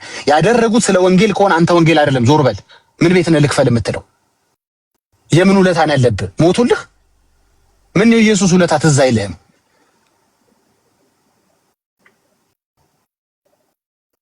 ባትሰግድ ባታጤስ ጧፍ ባታበራ ምንም ከህይወት የሚጎል ነገር ምንም ቅጣት የለም። ኦርቶዶክስ ቤተክርስቲያንም ከገድልና ድርሳናቶቿ ውጪ ቦልድሊ ቅጣት አለ ብለህ አታውቅም። አዎ ገድሉ ያስፈራራል። እሱማ ሀርዳል የሀገር ሀርድ ነው ያለው። ቢጨንቃቸው ሐዋርያቶች አላስፈራራ ሲሏቸው ትጠፋለህ ትቆረጣለህ ይለዋል። ሐዋርያቶች ግን ለከሌ ካልሰገደ ነው እርስ በርስ ተዋደዱ ነው። ባለፈው ቤካይ እንዳለው እንጂ ተሰጋገዱ የሚል ነገር የለም። ስለዚህ ባጭሩ ምን መሰለህ ከርስር ኮሜንት ስላየሁኝ ነው ብሮ ምንም ውለታ የለብህም አንሌስ እኔ ኢየሱስ ነኝ ካላልከኝ በስተቀር ያደረጉት እውነት አድርገውት ከሆነ እሱ ገድሉ ይፈተሻል፣ ድርሳኑ ይፈተሻል። እውነት አድርገውት ከሆነ ከፋዩ ኢየሱስ ነው። ቴንኪው ይኸው አክሊላችሁ የሚላቸው ማለት ነው። ጎበዝ በጎ ሰራተኛ የሚላቸው እሱ ነው። አንተ ምን ቤት ነህ? ሳይሰራልህ እኮ አጉል በጣም እኮ እንትን አልክ እኮ ተጫጫክ እኮ። ቀይ ምንጣፍ ይዘህ ንግስ ካላወጣሁላቸው ካላከበርኩ ዛሬ ዣንጣላ ገዝቼ እንዴ ምን ቤት ነህ? ማን አንተ ምን ቤት ነህ? ዳሪያስ ብራዘር ኤርሚ ፕሊስ ካለህ ቀጥሉ።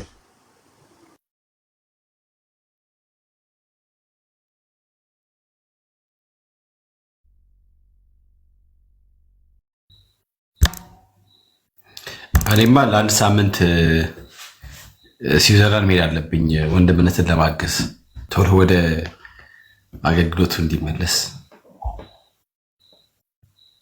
በጣም ቢዚ ነው። በጣም ዳግሻዬ መርሲ ወጣ እንደ ልጁ ተቀበሉት እስቲ። ለምን ወጣ? ምን አገባ እኮ እያለ ነው። እኔ ሰግዳለሁ አድርጎልኛል እያለ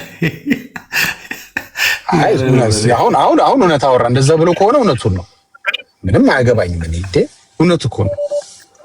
በማግባት እኮ አይደለም። እኔ ወንጌል ስበክ ስለተባልኩ ነው የምሰብክ እንጂ በይገባኛል አይደለም። እኔ ምን ባንተ ላይ ኃላፊነት መብት ያለው አንተን የሰራህ ብቻ ነው። እውነትህን ነው። ዛሬ እሞታለሁ ብትል እኔ ምን አገባኝ? እኮ አያገባኝ። እኔ ድርሻዬን ነው የምወጣው እንደ አንድ የወንጌል ሰባኪ ለአንተ ወንጌል መስበክ እንጂ አንገትን ይዤ ካልዳንካት ምናምን ካልተጠመቃት እንዴ እንደዛ አለ። እኔ አስተማሩኝ ሐዋርያቶች። እውነትህን ነው። ምን አገባኝ? እኔ የሚያገባኝ አንተ የመጥፋት ጉዳይ የወንጌል አደራ ነው የሚያገባኝ እንጂ አትሰግዳትም እሰግዳታለሁ ብዬ እኔ ለአንተ ቀመር ማወጣበት እንትን የለም። እና ብራዘር እንደዛ እንዳትረዳኝ እና በእልህ እውነትህን ነው መቀጠል ትችላለህ እንጂ በወንጌል መቀጠል አትችልም። እኔ ወንጌል ላይ ብለህ መቀጠል አትችልም።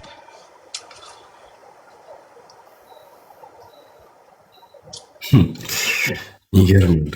አቤት የተፈወሰ ማይንድ ደስ ሲል። መርሲ ያለሽ እንዴ?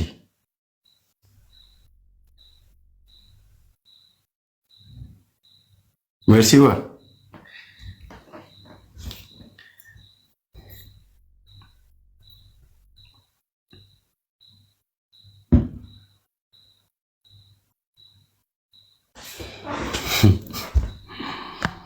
ዳጊ ግን በጣም የሚገርም ነገር እኮ ያነሳው። ጌታ ምን አድርገውልኝ እንዴ? ምን አድርገው ደግሞ እኮ ፌር አይደለም ዳግቻዬ። ኦኬ እሺ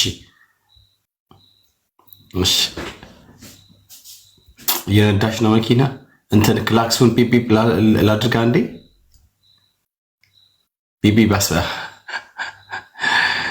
ኦኬ ምን አድርገውልኝ ዳግቻዬ ግን እውነት ነው እኮ ባይዘ የምትለው ነገር ለውለታቸው ስገድ አልተባለም እያለህ ነው።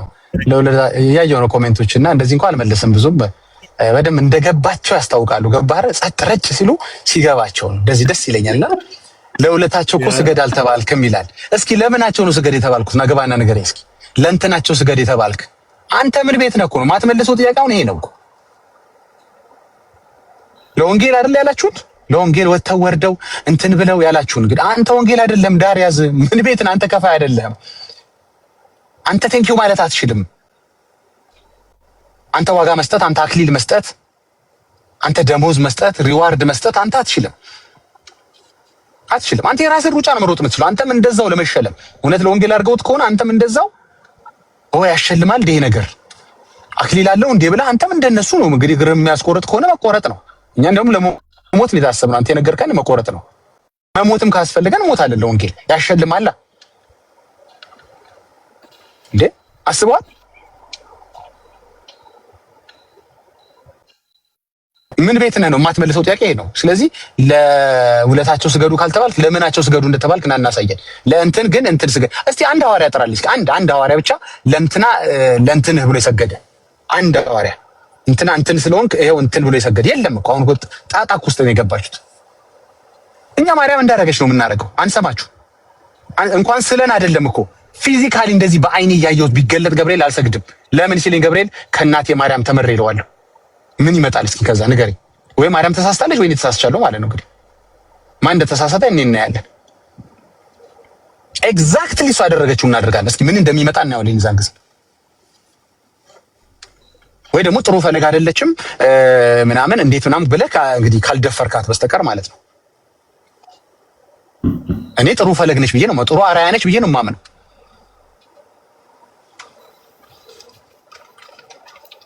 ቅድስት ናት ብዬ ነው የማምነው። እንግዲህ ቅድስና ምናምን ከሷ ነው የምማረው።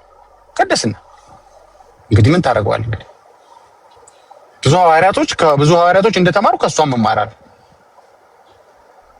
ወይ ተሳስቼ ከሆነ ግባና ንገረኝ ብራዘር፣ እህቴ ግቢና አይ አይደለም አንተ ማንህና ነው የማርያምን ነገር የምትደግመው ምናምን በለኝ። አይ በቃ ኤግዛክትሊ ግር በግር እሷ ያደረገችውን ነው ማድረግ። የጸለየችውን ኤግዛክት ጸሎት ነው የምጸልየው። ኤግዛክት ጸሎት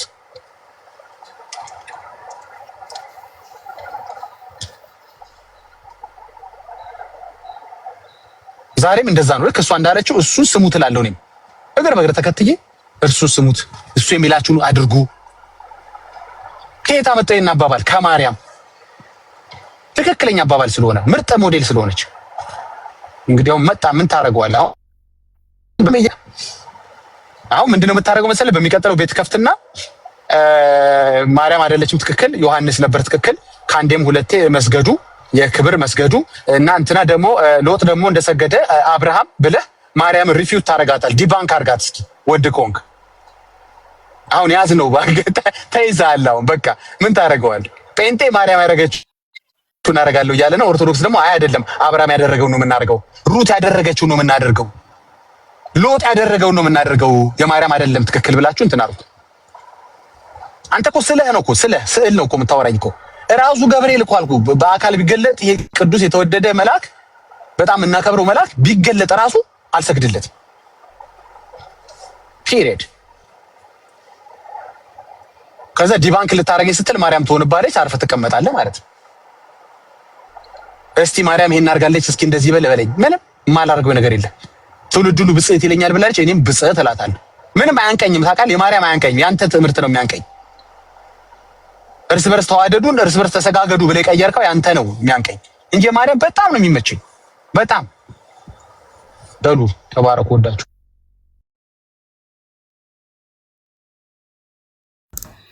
ያ ዳግሻይ ቅድም ያልከውን ክፍል ላንብብ። እንደዚህ ይላል።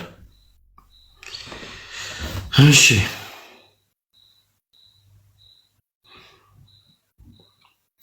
እርሱ በእግዚአብሔር መልክ ሲኖር ሳለ ከእግዚአብሔር ጋር መተካከልን መቀማት እንደሚገባ ነገር አልቆጠረም።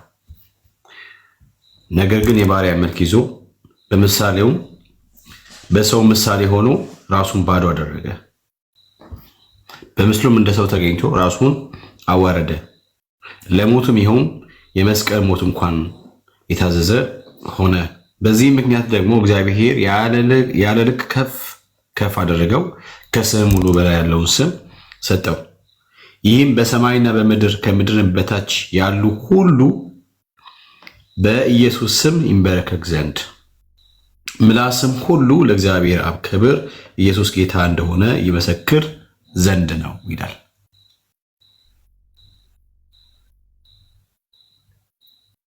ገባ? አንድ ሰው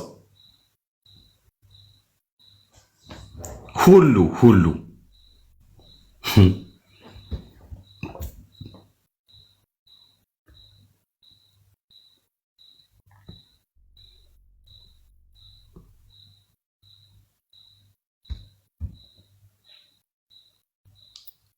ዘበሻ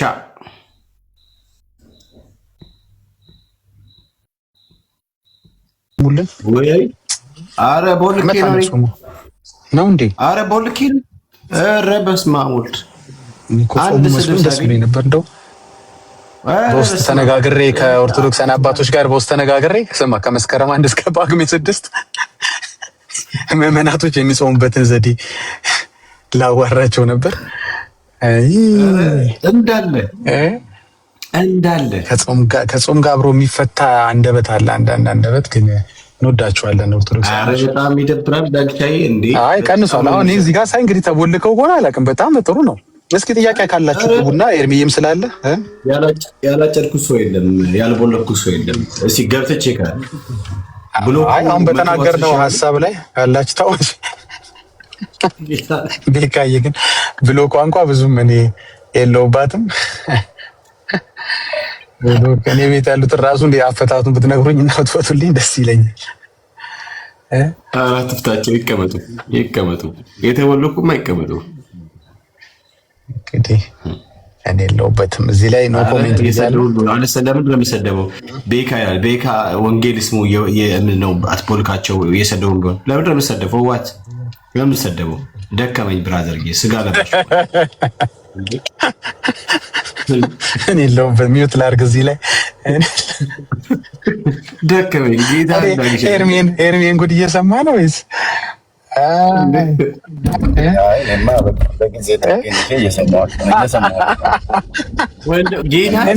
እኔ እሞታለሁ እላለሁ።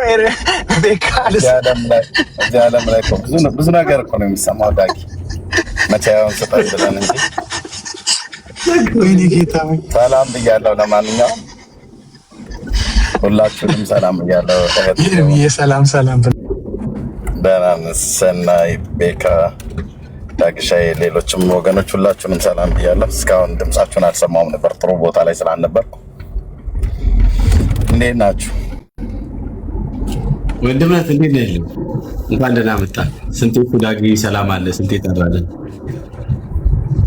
እንኳን ደህና ቆያችሁ።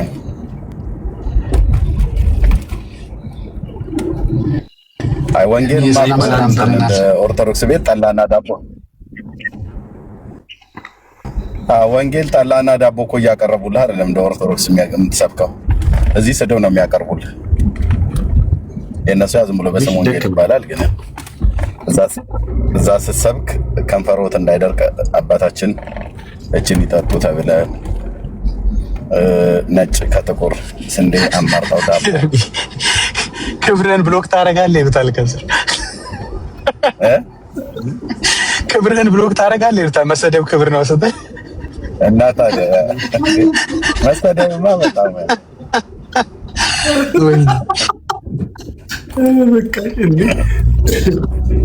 እንዴ የክብር መንፈስ በእናንተ ላይ ያርፋል እኮ ብሎ የሚለው ነው። ብሎክ አደርጋለሁ። እኔ በሙሉ ነው የፈታዋቸው። አንዳንዴ እንደዚህ ብሔር ተኮር ነገር ያሉትን ካልሆነ በስተቀር ወዲያው ነው የምፈታቸው። አይ ምን መሰለህ ኤርሚ አጸዱ ውስጥ ከቶ ሚዩት አድርጎ አጸዱ ውስጥ ከቶ ከዛ ተናፍሰው ሲጨርሱ ማውጣት ይሻላል። እንደዛ ነው። ገፋ ቢል አንድ ሳምንት ያለ እኔ እኮ ጀርባዬ ተወጋጋ።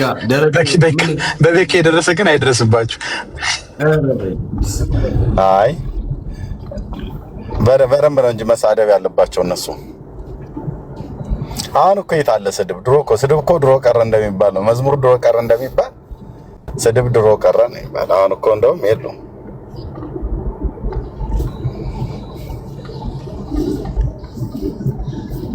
እመለ የገድል አርሴማን መጽሐፍም እያነበቡ እንዴት ነው ላይሳደቡ የሚችሉት?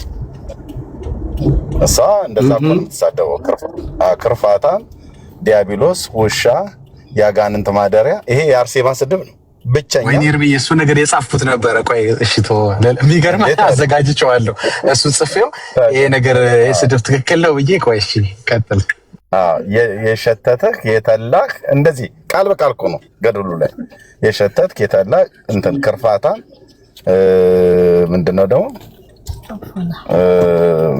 የዲያብሎስ ማደሪያ ውሻ። ይሄ የአርሴማ ብቸኛ መታወቂያዋ ነው። እና የአርሴማ ልጆች አሁን እዚህ ያሉ የአርሴማ ልጆች በሙሉ ይሄን ነው ብለው እና ልጆች ከወላጃቸው አይማሩም እንዴ? ከእናታቸው ይማራሉ። ስለዚህ አንታች ሲጽፉ የምታያቸው በሙሉ የአርሴማ ልጆች ናቸው።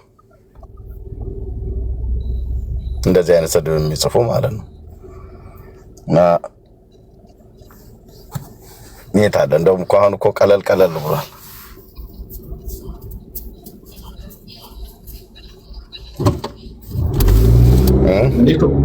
በቀን 100 አይሆንም እንዴ? 100 ከመቶ በላይ ነው የሚበሉት እዚህ ቤት።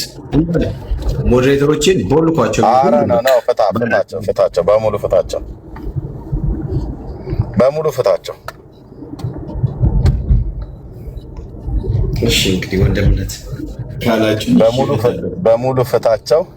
ሲመጡ ግን ቻለው። እዚህ አሁን የተመለጠው ፀጉርህ ላይ ፀጉር እስኪበቅል ድረስ ነው የሚጸድቡ። አይ ኤርሚዬ እንደሱ ካልከውማ ጭራሽ አንድ ስድብ በተሳደቡ ቁጥር በነፃ መቀለልኝ ብሎ ትንንሽ ፀጉሮች ናቸው ይበቅሉት። አንድ ስድብ ሲያወርዱ ማለት ነው።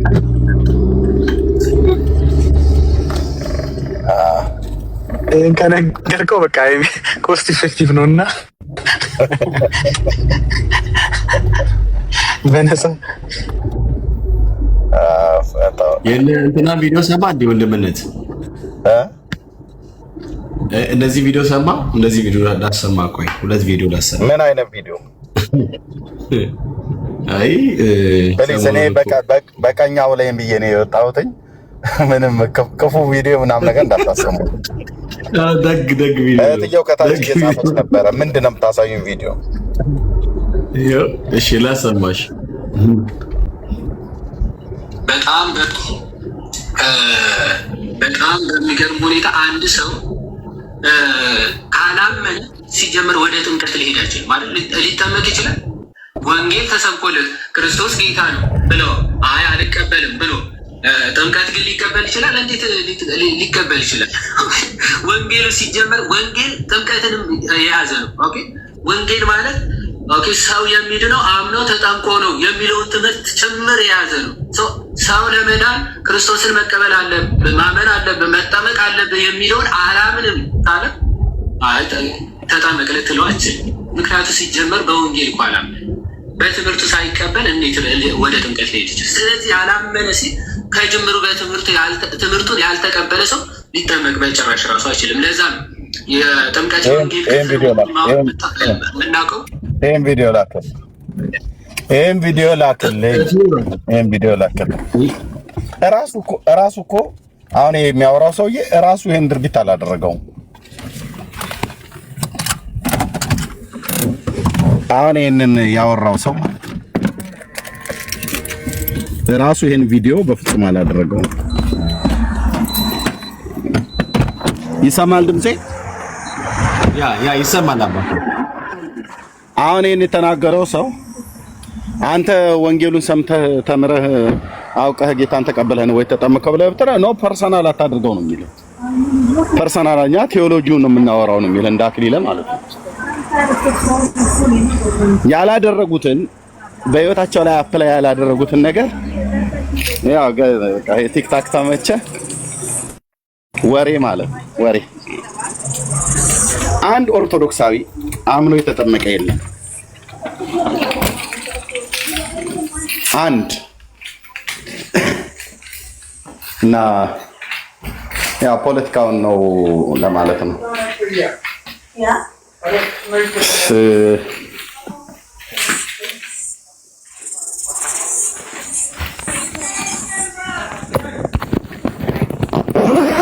ማን ነበር አንዴ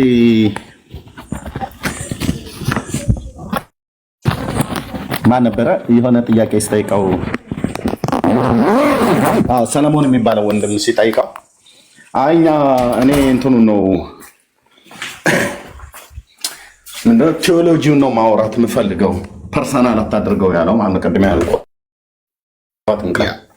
አክሊለ ነው ይሄን ቃል ያለው ባይዘው ፐርሰናል አታድርገው ማለት እኔ ቴዎሎጂው ላይ ነው ማውራት የምፈልገው ልክ ፖለቲካውን የምፈልገው ነው። አንተ በህይወት አፕላይ አድርገዋል አላደረከውም ብለህ እንዲህ አይነት አጣብቂኝ ጥያቄ ያጠይቀኝ አይነት ነገር ነው። እና ስለዚህ ኦርቶዶክሳን ጥምቀት ያድናል ብለው ሲሉ ውሸታሞች ናቸው። እነሱን ያላዳነ ሊያድናቸውም የማይችለውን ጥምቀት ደነናልን ብለው ቢሉ እርግጠኛ ሊሆኑበት የማይችሉትን ጥምቀት ነው የሚያወሩት።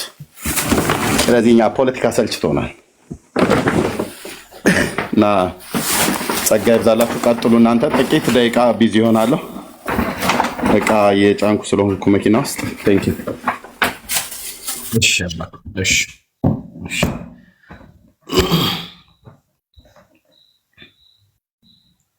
በወዳጆቻችን እምነት ተጠብቀናል። ዳግሻዬ እንትን በስፖንሰር ተጀመረ።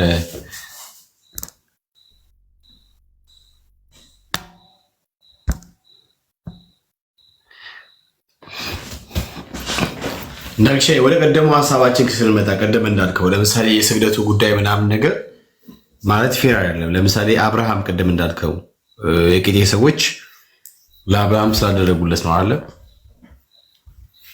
ራይት።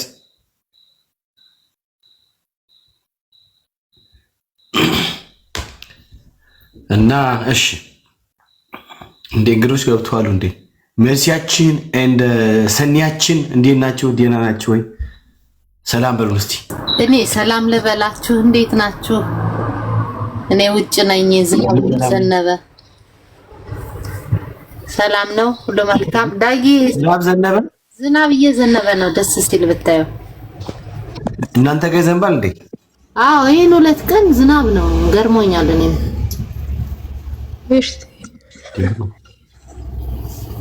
እኔ የምለው ወንጌላዊ መጽሐፍቶቹ ብዛቱ ወይ እሱ ነው የሚያደክመው መቼም።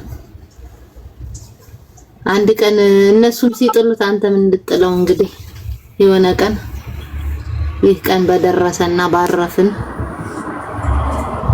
ተባረኩ አላህ። ምን ሰኒ ይጥሉታልበሽ ነው ይጥሉታልበሽ ነው ይጥሉታል። አንድ ቀን መጣሉ አይቀርም። እሺ እንግዲህ ተስፋ እናደርጋለን። እሺ የገብርኤል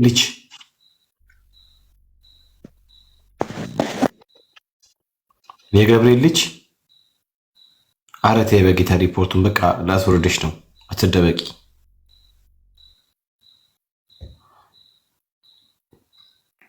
እሺ መሲያችን ሰላም በይ። ኦፊሻል ሻሎም። የተወደዳችሁ የጌታ ጸጋና ሰላም ይብዛላችሁ። ሁላችሁንም ሰላም ብያለሁ። ቤክዬ፣ ዳግዬ፣ ኤርሚዬ ስላያችሁ ሁላችሁንም ደስ ብሎኛል። ሜርሲዬ፣ ሰኒ፣ ሰናይ ጸጋና ሰላም ይብዛላችሁ አለው። ቤክዬ ገና ቤት መግባቴ ነው፣ ቅድም አልተመቸኝም ነበር፣ ለዛ ነው። ጌታ አሁን ገና አሁን ገና ነው የገባሁት። ጌታ እንደገባሁ ሮጬ ላይቭ ላይ መጣሁኝ። ኦልሞስት 3 ሰዓት ተጉዝሻል ማለት 3 ሰዓት አለ። በጣም ብዙ ሰዓት። እሺ ለበሻ ሰላም ነው?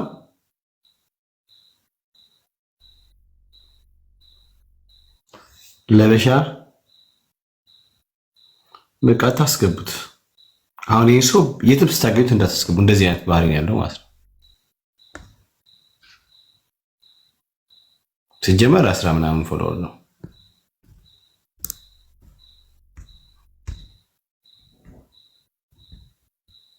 እግዚአብሔር ካንተ ጋር ነው ብራዘር። 40,000 ምናምን ነሐሴ 40,000 ቁጥር እናሳየን እስቲ። ፕራይቬት አድርጎ አይቻልም ማለት አባቆ ፕራይቬት አድርገህ ምናምን ትችላለህ። ለምን 100,000 አሁን ብራዘር 100,000 ምን እኛ ምን አገባን? እኛ ግን ፔንቴኮስታሎች ነን። የና ሐዋርያ ጳውሎስ ወንድሞች እነሱ የተከተሉትን እምነት የምንከተልን እኛ።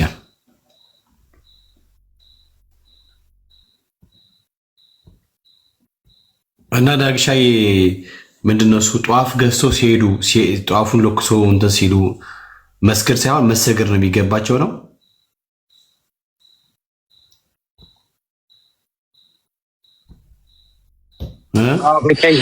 አንዴ ድምፅ ስላለ ነው። አንድ ደቂቃ ልክ ነው መሆን ያለበት እንደዛ ነበር። እንደ ቃሉ እንደዛ ከሆነ ኮንቴክስቱን ሳያዩ ከተረጎሙ ክፍሉን እስኪ አንዴ አንብበው። 4 ቁጥር ያህል ዘፍጥረት 23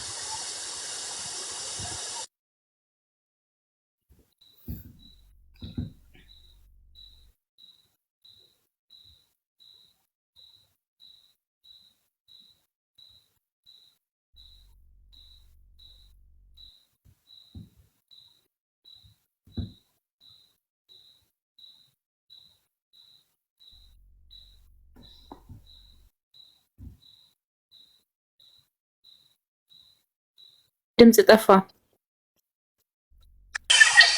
ቤካይ ከቁጥር 1 ጀምሮ ያለውን ዘፍጥረት 23 አንብበልን።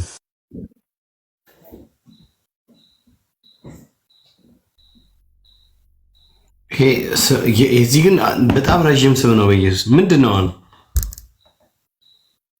በቂጢያት ምንድነው በቂጢያት 40 ዓመት ቀን ከተማ ነው እንደሱ ምን አይነት ስም ነው? በቂርያት አርባቅ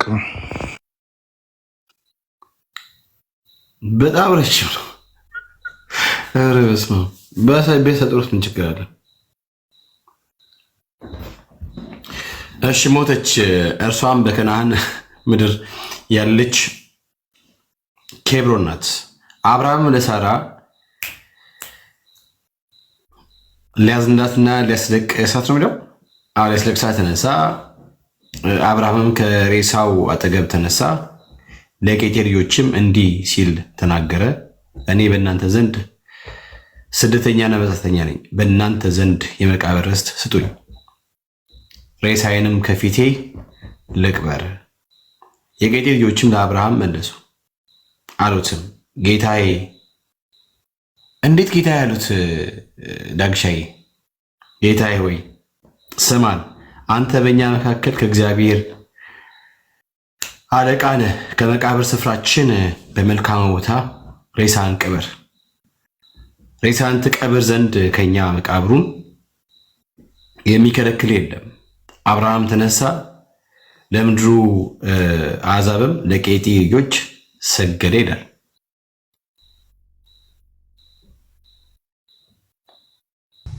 ቤካዬ ይሰማሉ? አዎ ኦኬ። ጌታ የሚለው ያው እንደ እስራኤላውያኖች ከኛ ጋር የሚመሳሰል ባህል አላቸው። ያው ሰንዬ ነው ቅድም ማለት ነው ሰንዬ ስላይ መስመስልሽ ጀስት ጌቶች ምናምን ትላለህ። እሱ ያ ጌታ ነህ ለማለት አይደለም፣ ግን አለቃችን ይሉታል እዛ ክፍል ላይ እንደሆነ እና አለቃ የሆነ ጻድቅ የሆነ አብርሃም እምነት ለሌላቸው ለአሕዛብ ለሆኑ ለጣዖት አምላኪያን ሰገደ ሲልህ ምንድን ነው ክፍሉን አየህ ማየት አለብህ ማለት ነው። እንዴት ጻድቅ ሰው ለአሕዛብ ሰው ወማን ነው እስራኤላዊም አይሁዳዊ እንዴት ለአሕዛቦች ይሰግዳል ብለህ መመርመር አለብህ። ይሄንን ክፍል ወስደህ እኔም እሰግዳለሁ ካልክ ኦኬ ይሁንልህ፣ ጥሩ። ስለዚህ አንተ ጻድቆች የሚስገዱ ጻድቆች አሉኝ ብለህ የለም ጻድቃኖች እኮ እነሱ ጻድቃኖች ይስገዱ። አሁን እኮ አንተ ነህ ለጻድቃኖቹ የምትሰግደው። አንተ ኦርቶዶክሳዊው እንደ አብርሃም እየተሰገደልህ አይደለም። እንግዲህ ተቃራኒ ሆነ እኮ ነገሩ። እዛ መሬት ሰጥተው አብርሃም ሰገደላቸው ይላል ክፍሉን ስታረም። ስለዚህ አንተ ሻማ ሰጥተህ ጻድቁ ላንተ ይስገዳ ቀጥታ እንደዚህ ወስደዋለሁ የምትል ከሆነ ይሄንን ለስግደት እንደ ማስረጃነት እንደ አክብሮት ስግደት እንደ ጸጋ ስግደት ምናምን ወስደዋለሁ የምትል ከሆነ እሺ ውሰደውና ያንተ ጻድቆች አንተ ቤት ያሉ ጻድቃኖች ላንተ ይስገዱልህ ማለት ነው። ከፓትርያርኩ ጀምሮ ላንተ ይስገዱልህ። ከአብርሃም ተምረው እኮ ነው። አብርሃም ሲሰግድ ስላዩ አብርሃም ጻድቅ ሆኖ እንኳን ሳለ አልሰግድም ሳይል ግን ስለሰገደ ስለዚህ ይስገዱልህ። እንደሱ ከሆነ የምትረዳው ክፍሉ እንደዛ እያለ ከሆነ ይሄንን ለመስገድ ምክንያት አድርገህ የምትጠቅሰው ከሆነ አንተ አይደለም እዚህ ላይ ታዲያ በዚህ ክፍል መሰረት አንተ አይደለም መስገድ ያለ አንተ እኮ ሰጪ ነህ። እነሱ ተቀባይ ናቸው። ተቀባዩን መስገድ ያለበት። ስለዚህ አንተን ጧፍ የሚቀበሉ ላንተ ይስገዱላ። እንደሱ ከሆነ ጥያቄ ያለው ሰው ይግባ። አንድ ጊዜ አንድ 5 ደቂቃ ሌሎች እህቶች ወንድሞችም ሄዱበት። እሺ ዳግሻይ ተባረክ አባኮ። በራሳቸው አካውንት ነው ፕሊስ እዚህ ቤት ሌላ ነገር የምጽፉ ሰዎች ምናምን ነገር እኛ ወንጌል እንስራበት በጌታ የኢየሱስን ስም ይዛችሁ ኢየሱስ የሚል ቀጽላ ከፊት አድርጋችሁ የምታወሩት ነገር በጣም ነው የሚያስጠላው። በጣም ነው የሚያስጠላው። እኔ ደግሞ ደስ አይልም። በነገራችን ላይ በቃ እኔ ፋይት የሚመቻው ፊት ለፊት ሲሆን ምናምን ነገር ነው። ከጀርባ ሆናችሁ በጣም ይደብራል። እና ዝም ብላችሁ ሰው በእናንተ ማይንድ የሚመራ ምናምን ይመስላችሁ ሰዎች ያላችሁ። አረ በጌታ ተው እንዴ! ይሄ የተበላሸ የማይንድ ውጤት እንደሆነ ነው የሚያሳውቀው። እና ፕሊስ አትረብሹም። በቃ ዳጊ ያለው አቡነ ተክለ ሃይማኖት ለአንድ እስላም ይስገድ እያልክ ነው? የአብርሃምን ንጽጽሮች ያረከው ለቄጤ ልጆች ብሎ ያለ እንግዲህ ጻድቅ ነን የሚሉ መስገድ አለባቸው። ጻድቅ ከሆነ አብርሃም ተብሎ ምን ያደረገ ነው? አብርሃም ሰገደ ነው እንጂ አብርሃም አሰገደ አይልም እኮ። ስለዚህ በኦርቶዶክስ አስተምሮት አቡነ ተክለ ሃይማኖት ጻድቅ ነው፣ ለአንድ እስላም መስገድ አለበት ማለት ነው። አቡነ ተክለ ሃይማኖት ነው የሚሰግደው ለእስላሙ። አዎ ጻድቁ ተሰገደለት አይደለም ክፍሉ የሚናገረው፣ ጻድቁ ሰገደ ነው የሚለው። ስለዚህ ይስገዱ፣ ጻድቆቻቸው ይስገዱ። እንግዲህ ብፁዕ አቡነ እንትናም ጻድቅ ናቸው አይደለ? እሳቸው መስገድ አለባቸው ማለታቸው እንግዲህ በሌላ እንዳታዩት እንጂ ክፍሉ እንደምንረዳው ጻድቆች ለእናንተ ይስገዱ ነው ሐሳቡ። እንደዛ ከሆነ ቀጥታ የሚረዱት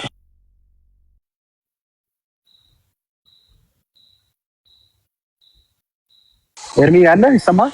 እኔ ጋር ድምፅ ስላለ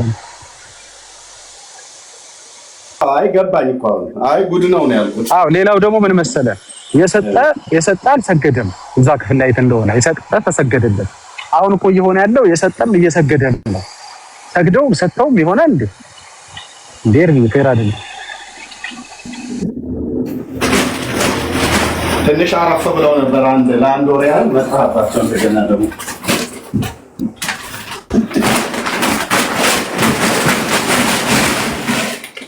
እንደዛ ነው የሚሉት። ትንሽ አረፍ ብለን ነበር ተመልሰው መጣ ነው የሚሉት። ኤኒዌይ ጥሩ ቻሌንጅ ነው። ይምጡና ይንገሩን ይመልሱ።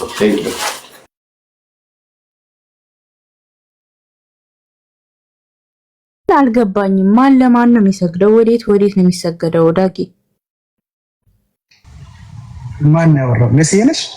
ያው ዳጊ እኔ ነኝ መስዬ። እሺ አዎ ይቅርታ። ክፍሉ ላይ እንደምታዩልሽ አብርሃም መሬት ሲሰጡት መቀበሪያ ስፍራ ማለት ነው ሲሰጡት፣ እነዚህ የሰጡት ደግሞ አሕዛቦች ናቸው። ለአሕዛቦቹ እንግዲህ ሰገደ ይላል። እንግዲህ እንደምንረዳው ከባህላችንም ተመሳሳይ ስለሆነ ክፍሉም እንደሚያስረዳው ሲሰጠው አመስግኖ እንዳመሰገነ ነው የሚያሳየው። ቴንኪው እንዳለ ነው የምንረዳው ክፍሉን። እኛ አይደለም የሚል ካለ የሚሞግተን ካለ የክብር ነው የሰገደው። ኦኬ ጥሩ ችግር የለም የክብር ብለን እንውሰድላችሁ። የክብር ስግደት እናንተ እንደ አብርሃም ለአሕዛቦች ትሰግዳላችሁ ወይ ነው? የክብር ስግደት ለእስላሞች ትሰግዳላችሁ ወይ ነው የመጀመሪያው ጥያቄ። አንደኛ ይሄም። ስለዚህ የእናንተ ጻድቆች ሲሰጣቸው መስገድ አለባቸው እንጂ እናንተ አይደላችሁ መስገድ ያለባችሁ። በክፍሉ መሰረት ጻድቅ ነው የሰገደው። ስለዚህ ጻድቅ ነው አንተም ቤት መስገድ ያለበት። አሁን አዲስ ኪዳን ላይ ይሄን እንደዛ የምትረዱት ከሆነ የመጀመሪያው ነገር ይሄ ነው። ሁለተኛ ነገር ደግሞ እዚህ ክፍል ላይ እንደምታዩ መሬት የሰጡት ስግደት የሰጡ አይደሉም። መሬትም ሰጥተው ስግደትም አላቀረቡም ለአብርሃም። ስለዚህ የሰጡ ተቀብለዋል ምን ስግደት። ስለዚህ በዚህ ዘመንም ኦርቶዶክሳውያን ይሄን ቀጥታ የምትረዱት ከሆነ ስትሰጡ ለጻድቁ ጧፍ ስታበሩ፣ ገንዘባችሁን ስትሰጡ፣ ጊዜያችሁን ዘመናችሁን ስትሰጡ፣ እነሱ ደግሞ በተራቸው ለእናንተ ስግደት ይስጡ ከአብርሃም ተምረው ማለት ነው። ይሄ ነው እንግዲህ ያለው ነገር። አይ ካላችሁ ክፍሉ በግልጽ እንደሚያስረዳው እያመሰገነ ከሆነ እንደ አይሁድ ባህል መሰረት እያደረገ ካልሆነ የክብር ነው የምትሉ ከሆነ ኦኬ ጥሩ፣ እናንተ ቤት ያሉት ጻድቃኖች የክብር መስገድ ይቀጥሉ ለማለት ነው። ቴንኪው ዳጊ፣ ያው ግልጽ ሆኖልኛል። እንግዲህ ይግቡ እስቲ ይግቡ። ወንጌላዊ እንኳን ደህና መጣ። ስለመጣ ደስ ብሎኛል ስላገኘው። ሰላም ብለን ዳግሻ የወንጌላዊ አወቀው እነሱ ጋር ነበርክ። ቴኪ ሰላም ላንተ ይሁን። ኤርሚ ዳጊ ሁላችሁም ሰላም ላንተ። ወንጌላዊ ትናንትና አወራ መሰለኝ አይደል? ትናንትና ከትናንት ወዲያ። ሰላም ወንጌላዊ እንዴት ነህ? ለንደን የተገናኘ ነው? ከኔ ጋር አልተገናኘ፣ ምናልባት ከአብዱል ሰላም ጋር እንዳይሆን። ኦኬ። አይ ኢትዮጵያ መካነ ኢየሱስ እኛ ቸርች ያገለገልክበት ኮልፌ መካነ ኢየሱስ። እሺ ኦኬ። ሰላም ወንጌላዊ እንዴት? ይቅርታ በቃ እሺ። ሰላም ብያለሁ። ሰላም ላንተ። ጌታ ይባረክ። ተባረክ ወንድሜ። አሜን አሜን። ተባረክ። ኤርሚዬ ሰላም ላንተ ይሁን።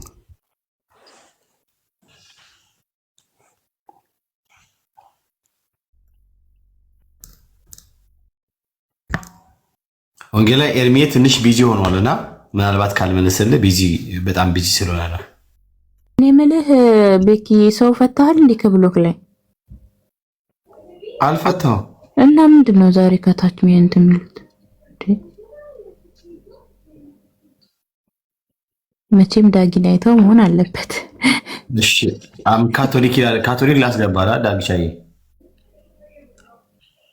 አይ 0 ፎሎወርስ። እግዚአብሔር ይገስጽ። አይሆንም። ዲስክሪሚኔትማ አታርግ። አረ ዳግሻ በ0 ፎሎወር እንዴ! የቤካ ቤት እኮ ነው ዳግሻዬ፣ አይፈቀድም። አይ ሁላችንም በዜሮ አይደል የጀመርነው ትላለህ።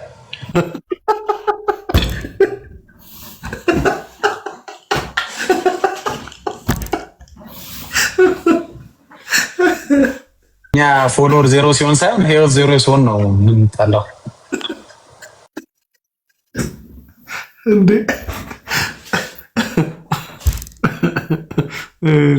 እሺ ጥያቄ ያለኝ የሚል ሰው አለ። ጥያቄ ያለው ሰው ይግባ። እሺ ሰላም መላኩ እንዴት ናችሁ አለክም ወንድሞቼ? ሰላም ናችሁ? አለን ጌታ ይመስገን። ከየት ቤተ እምነት? እኔ የወንጌል አማኝ ነኝ። ተልእኮ ለትውልድ ነው ማመልከው፣ ህብረትም ማረገው። ተልእኮ ለትውልድ የት? ወደ ሰንዳፋ አካባቢ። ሰንዳፋ። ኦኬ ኦኬ። እሺ መጋቢ አለ? መጋቢ? አዎ።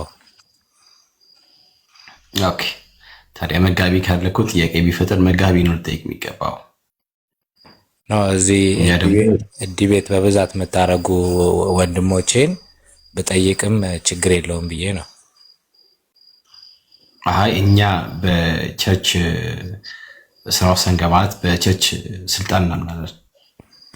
ስለዚህ የቸርችን ስራ ማለት አንድ ሰው መጋቢ ኖሮት ከመጋቢው ጠይቆ ሊረዳ የሚገባውን ነገር ከመጋቢው መመገብ ሲገባው በአቋራጭ የሆነ ነገር ማግኘት አለበት ብዬ አላምንም። አሁን ቸርች ማትሄድ የምትሄድበት አክሰስ ባይኖር የምጠይቅበት ምንም አይነት ነገር ላይ እንደ አማራጭ ባይኖር ኖሮ ችግር የለውም እናለን እና እኔ በበኩሌ እዚህ ያሉ ሁሉዎች በጠቅላላ የቸርችን ስልጣን ስለምናከብር በቸርች ስልጣን ሰሚት ስለምናደርግ ስለዚህ አትሄደ መጋቢ ነው ልጠይቅ የሚገባው ሰው መጋቢን ጠይቅ። ምን ጥያቄ ቢፈጥር ከኛ ይልቅ ከመጋቢ ታገኛለህ። ከመጋቢ የበለጠ ከኛ አታገኝም። ተባረከባ።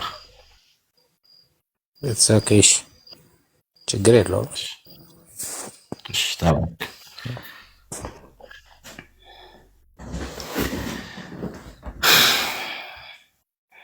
እሺ ዳግሻ ያራውሩ አይገቡም እኮ መግባት አይችሉም።